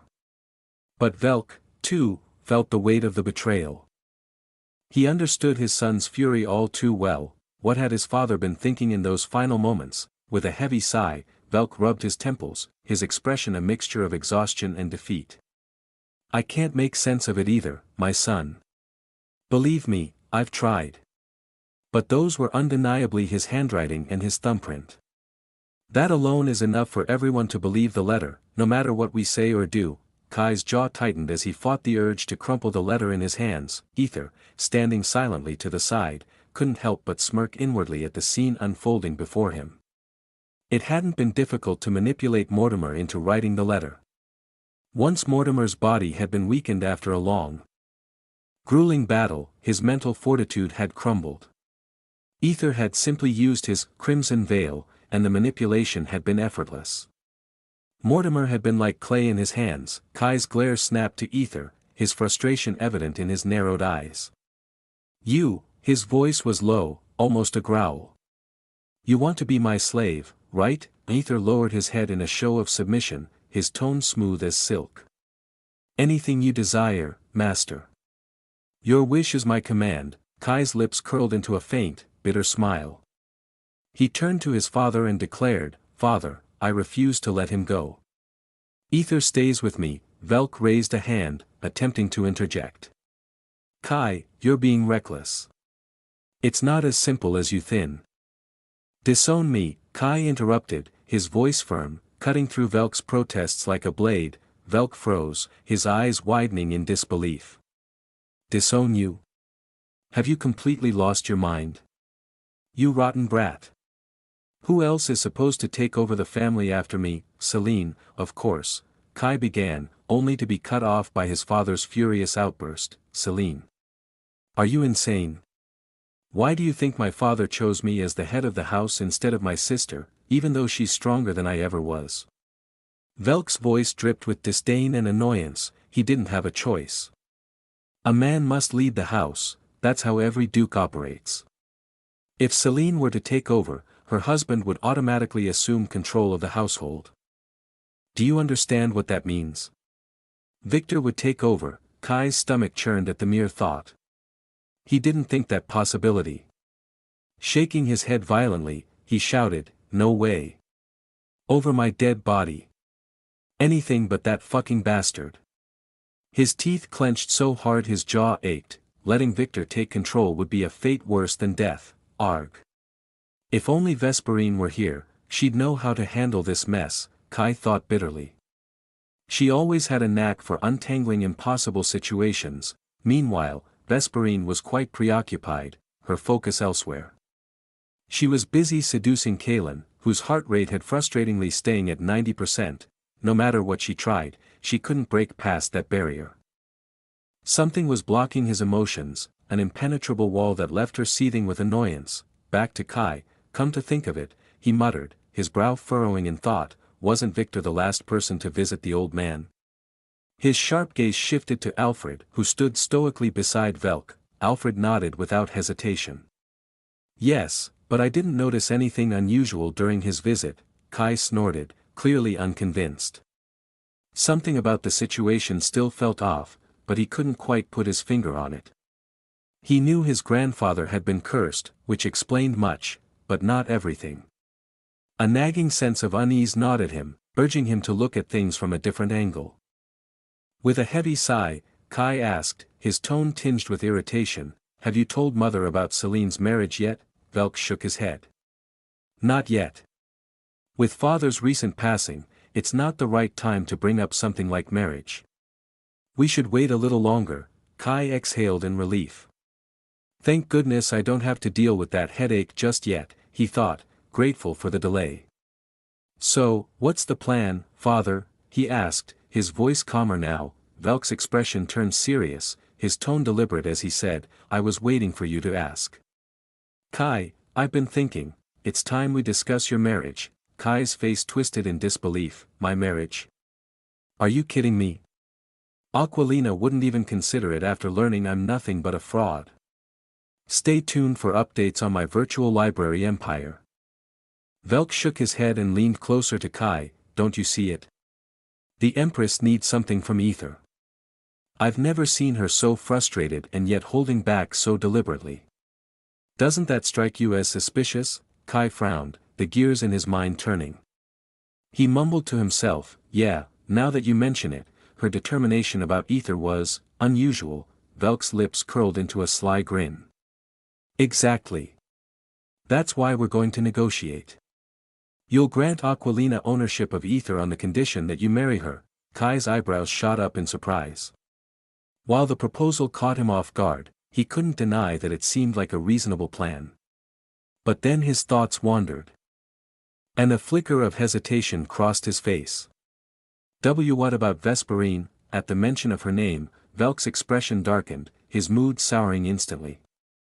"Are you still hung up on that whore?" he snapped, his voice barely restraining the anger simmering beneath the surface. Kai's eyes blazed with fury, and something deep within him snapped. "Stop calling her that, you idiot," he shouted, his voice rising to a near scream. Velk was momentarily stunned, his son's sudden explosion catching him off guard. Even Aether, who had been silently observing the exchange, was taken aback. His lips curled into an amused smirk as he thought, "Damn, that girl really has a hold on him." Velk, for once, chose to control his response. Instead of letting his anger take over, he took a deep breath, his tone softer but firm. He realized that yelling or berating Kai wouldn't help. Both his son and daughter had proven they were not obeying him anymore, and he needed to approach this delicately. While Velk mulled over a way to persuade his son, another conversation was unfolding elsewhere in the house. In a cozy sitting room adorned with ornate furniture, the women of the family were engaged in their own discussion. "And, what do you mean by saying you took care of Aether like a child?" Celine asked, her tone laced with skepticism as she stared at Delphine, who seemed visibly flustered. Delphine coughed awkwardly, her cheeks turning a light shade of pink. I mean, well, you know. I taught him a lot of things. Helped him grow and guided him. So, in a way, I thought of him as my child," she stammered, clearly struggling to find the right words. Celine's frown deepened. There was something odd about her aunt's behavior. The explanation didn't sit right with her. Delphine trembled inwardly. How could she admit to her niece that she was in love with Aether, who was same as her? And that their relationship went far beyond that of professor and student, a bond considered scandalous and forbidden among the nobility. Delphine bit her lip. Revealing the truth would risk her reputation, her position, and worst of all, Aether's freedom. The mere thought of losing him or having their secret exposed made her heart race. Celine scrutinized her aunt carefully, her gaze scanning for any telltale signs, like tattoos or marks that might confirm her suspicions. But there were none. Finally, she sighed, relenting for the moment. Her aunt was the one who taught Aether to begin with. Delphine cleared her throat, eager to shift the focus. What about you? You already have your brother, right? Why do you even need Aether?" Selene averted her gaze, mumbling, well, he's helped me so much, and I don't want him to leave. Delphine squinted, her eyes narrowing in suspicion. Celine's vague response wasn't convincing in the slightest. Selene pouted in frustration, her annoyance bubbling to the surface. As much as she wanted to confess her feelings, she couldn't. Aether had warned her explicitly not to tell anyone about their connection until he gave her the green light. Meanwhile, Zara sat silently, her gaze fixed on the window. Her brows knitted together in a deep frown, her fingers drumming lightly on the armrest of her chair. Mom. Selene called, noticing her mother's distracted state. Zara's eyes remained on the horizon. The Empress, she's taking her time coming here, she murmured, her tone laced with unease. Something felt off, a nagging intuition she couldn't shake. Her gaze flickered toward Delphine. Chapter 668. Something is wrong, Part 2. It was already well into the afternoon, yet there was no sign of the Empress visiting the Frostblade household. Outside, a restless crowd had gathered, their voices rising in a cacophony of demands for Aether's release. Let the child go, honor the hero's words, you ugly thief. Give back the rightful king. Their words echoed relentlessly beyond the gates as the swelling crowd pressed closer, their determination palpable. Velk clenched his jaw, his irritation growing with each passing second. The situation was rapidly slipping out of his control. If the mob grew more agitated, they might start a full-blown protest, or worse. They could destroy the trust Mortimer had painstakingly built over the years. Velk could feel the fragile loyalty of the people teetering on the edge, ready to crumble. Where in the hell is the Empress? Velk growled under his breath, pacing back and forth. His frustration was boiling over. Is she deliberately trying to create a scene, or is this all part of some larger scheme? The more he thought about it, the more convinced he became that the Empress was orchestrating this chaos to bring about the downfall of his family. Meanwhile, Aether, who was observing the unfolding drama from the mansion, couldn't help but smirk at the irony of the situation. Those people didn't even know who I was yesterday. He murmured to himself, amusement lacing his tone. And now, they're out there chanting my name. He shook his head, still he too have doubt. Is she trying to stir the problem on purpose? Aether pondered for a moment. Suddenly, his gaze hardened, and in the blink of an eye, he disappeared from the window and reappeared in his private storage room, which was his room. He moved swiftly to retrieve a palm-sized crystal ball that was blinking persistently. TSK, what now? Aether muttered under his breath, clicking his tongue in irritation as he activated the device. Victor, can you believe? Fuck, shut up. Aether hissed, cutting off the voice and rubbing his ears. He took a steadying breath, then prepared himself to continue listening. Victor, can you believe it? Master is off doing something solo without us. Aether's brows furrowed at the message. Solo? What nonsense is he talking about now? He wondered, his annoyance growing. He allowed the message to play further. Victor, I miss you, man. I'm stuck here working alone in this sticky, deserted hellhole. I wish you were here with me. We could have done so much together, gotten closer. Aether immediately cut off the message. Nope. Not interested in hearing this nonsense, he muttered coldly with slight fear, putting his mask, which subtly altered his voice. He replied curtly. I'm not in the mood for your pathetic whining. If it's not about killing the chosen ones, don't waste my time contacting me. He ended the message with a sharp motion, sending it back without hesitation. This wasn't what he wanted to deal with, especially not now. Just as Aether was about to remove his mask and leave the room, the crystal blinked again. Blink. Blink, he got immediate response. Damn it, this guy is persistent, Aether muttered, sighing heavily as he activated the new message. Victor, you finally replied to me. Oh my gods, your voice in that message was so deep and commanding. It sent shivers down my spine. Fuck, 4000 AP, 4000 AP, Aether gritted his teeth. His fingers twitching as he fought the urge to crush the crystal ball right then and there. Honestly, he wanted to stop contacting Jack once and for all, but it was the only reliable way to maintain contact with the Arcane Hunter organization, so he forced himself to endure. Victor, don't be so cold. You're my bro, remember? Anyway, I've got some big news for you, and trust me, it's going to be worth your time. Here's the deal, we're about to take down one of the chosen ones. Can you believe it? Fuck yeah, what? Aether's voice sharpened as he sent back an immediate response. What the hell are you talking about? I haven't received any information about this. Are you just trying to mess with me? The reply came back in an instant, come on, Victor. Don't you trust me? I'm your bro, you're ride or die, remember? Aether stared blankly at the crystal as Jack's overly familiar tone grated on his nerves. Anyway, yeah, it's true, we're going after one of the chosen ones, but guess what? Those bastards didn't tell us anything until now. Can you believe that? After all the years I've spent working for them, they only just sent me the details. Fucking now. Bastards. Ugh, just thinking about it makes me want to punch a hole through a wall, but then they said it was Master's order. And you know what that means, we've got no choice but to go along with it, the voice softened. Sigh. Anyway, Victor, I'm on a mission right now, and Master said I could reach out to you for help. So, will you come and back me up? Pretty please. I promise it'll be worth your while. Enjoy new chapters from my virtual library empire. Aether's eyes turned icy cold. He had already contacted everyone he could through his telepathy, everyone except Aquilina and Celestia. They are not answering me. Aether frowned and concentrated even more. I couldn't sense their emotions. Aether's eyes widened, his face hardening as unease crept into his mind. He steadied himself, his tone calm as he replied, I see, what kind of help do you need?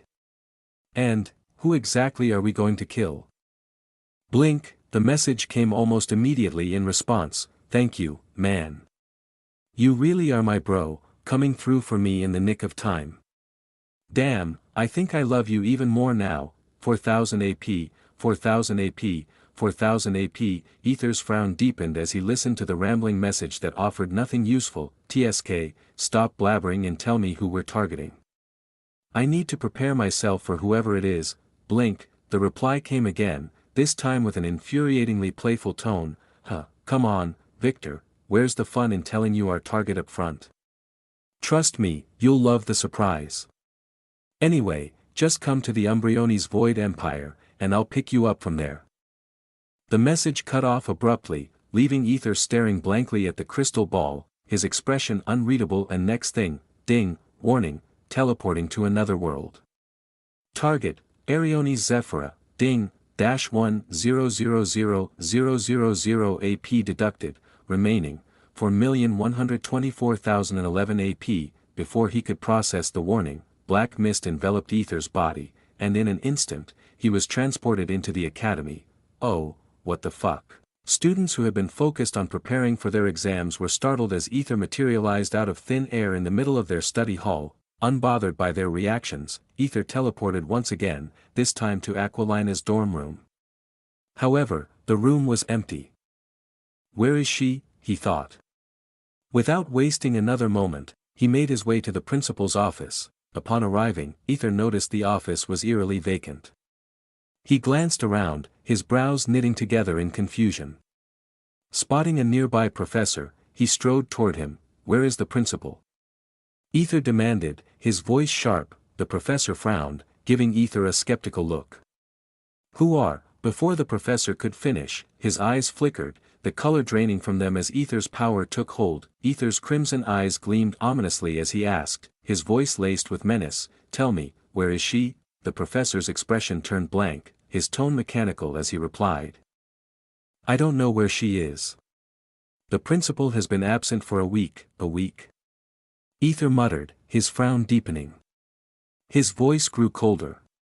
What about Aquilina? Where is she? The professor hesitated before answering, Aquilina. The princess from the Naiade Empire. I don't know. But I did see her last night with the vice principal. Aether's fists clenched as he barely managed to contain the anger roiling within him. Where is Alaric? He is. What do you want, brat? Alaric's voice cut through the tension as he appeared, his sharp gaze locking onto the scene. His frown deepened when he noticed the professor's hypnotized state. What the hell is this? Alaric thought. His eyes narrowing as they shifted to Aether. Only see a hand shot towards him, boom, motherfucker. Where is Aquilina? Boom. Chapter 669 Something is Wrong, Part 3, Thursday. Alaric spat a mouthful of blood onto the floor, wiping his thumb across his lips. He stared at the crimson streak on his thumb, his expression darkening, before slowly turning to Aether, who was being restrained by the professors. Aether, gritting his teeth hard enough to make his jaw ache, glared daggers at Alaric. His hands were held tightly by the other professors, but that didn't stop his seething rage. He knew he was causing a scene, knew how important Alaric was here, but he didn't care. Explore more stories with my virtual library empire, not when she was missing. Where the hell is Aquilina, you bastard? Aether demanded, his tone dripping with furious yet oddly restrained as if he were making an effort to remain civilized. Alaric's gaze bore into him, cold and calculating. You've got some nerve, Aether. Do you even realize what you've just done? Putting your hands on me, the vice principal, isn't just audacious, it's outright treasonous. Even if you are real deal, attacking a vice principal without provocation is a serious offense. Do you have any idea what you've gotten yourself into? Yet, Aether's lips curled into a grin. Oh, I know exactly what I'm doing. Alaric. Don't fucking lecture me about offenses. I cut off your hand when you were the emperor, remember? Now, quit wasting my time. Where is Aquilina? Otherwise I might do something. His voice dropped, each word sharper than the last. His dark eyes, vacant and endless like a black hole, sent shivers down the spines of everyone present. Something felt deeply wrong about him. Alaric's frown deepened. Do something? You might do something. I'd like to see you try, he said, his fingers sparking with crackling energy. Let me remind you of your many crimes today, Aether. You infiltrated the academy without permission, used charms on a professor, and assaulted me, the vice principal. That's more than enough to lock you away indefinitely. His voice rang with authority as he continued, I hereby order you to be detained and imprisoned immediately. The professors exchanged uncertain glances, their apprehension evident. They knew Alaric was in charge in the principal's absence, and they had no choice but to comply. However, he. Aether's low chuckle broke the tense silence. It was an eerie, unhinged sound that sent chills through the air. Oh, Alaric, you really didn't understand my question, did you? Where is Aquilina? His voice was almost teasing as he titled his head. Then, with a casual shrug, the professors holding him were suddenly flung backward. The force of his movement too much for them to restrain. Step. Alaric's eyes widened in disbelief as Aether disappeared in a blur of motion, reappearing behind him in an instant. Drip. The sound of dripping liquid filled the corridor. Blood streamed from Alaric's forearm, where his hand had been severed cleanly. This should jog your memory, Aether said, tilting his head and holding up Alaric's dismembered hand as if it were a trophy. This brat. Alaric's thoughts raced. He's growing stronger, at an unnatural rate. Not even Isadora developed this quickly. His teeth clenched in pain and fury as he growled, do you think hurting me will solve anything, Aether? You'd better stand down now before you do something you'll regret. Step. Aether's punch slammed into Alaric's jaw with such force that his face twisted grotesquely, sending a shockwave through the corridor. Aether tried to talk but he didn't listen, so he decided to talk in a different way. Step. Before Alaric could even react, Aether's fist connected with his gut, the impact shattering bones in Aether's own hand. But Aether didn't stop. Step, step, step. Aether spun with inhuman precision, slamming his elbow into Alaric's chest with devastating force. Boom. The sound echoed through the corridor as Alaric was launched backward, slamming into the far wall and embedding into it like a ragdoll. Aether flexed his fingers. His blank expression as ever. The professors were frozen in shock, their eyes darting between Aether and Alaric. The vice principal, the second strongest in the empire, had been completely overpowered. They gulped in unison, fear seeping into their voices, though they readied themselves to protect the vice principal. Please calm down, young man, one professor stammered, his tone shaky.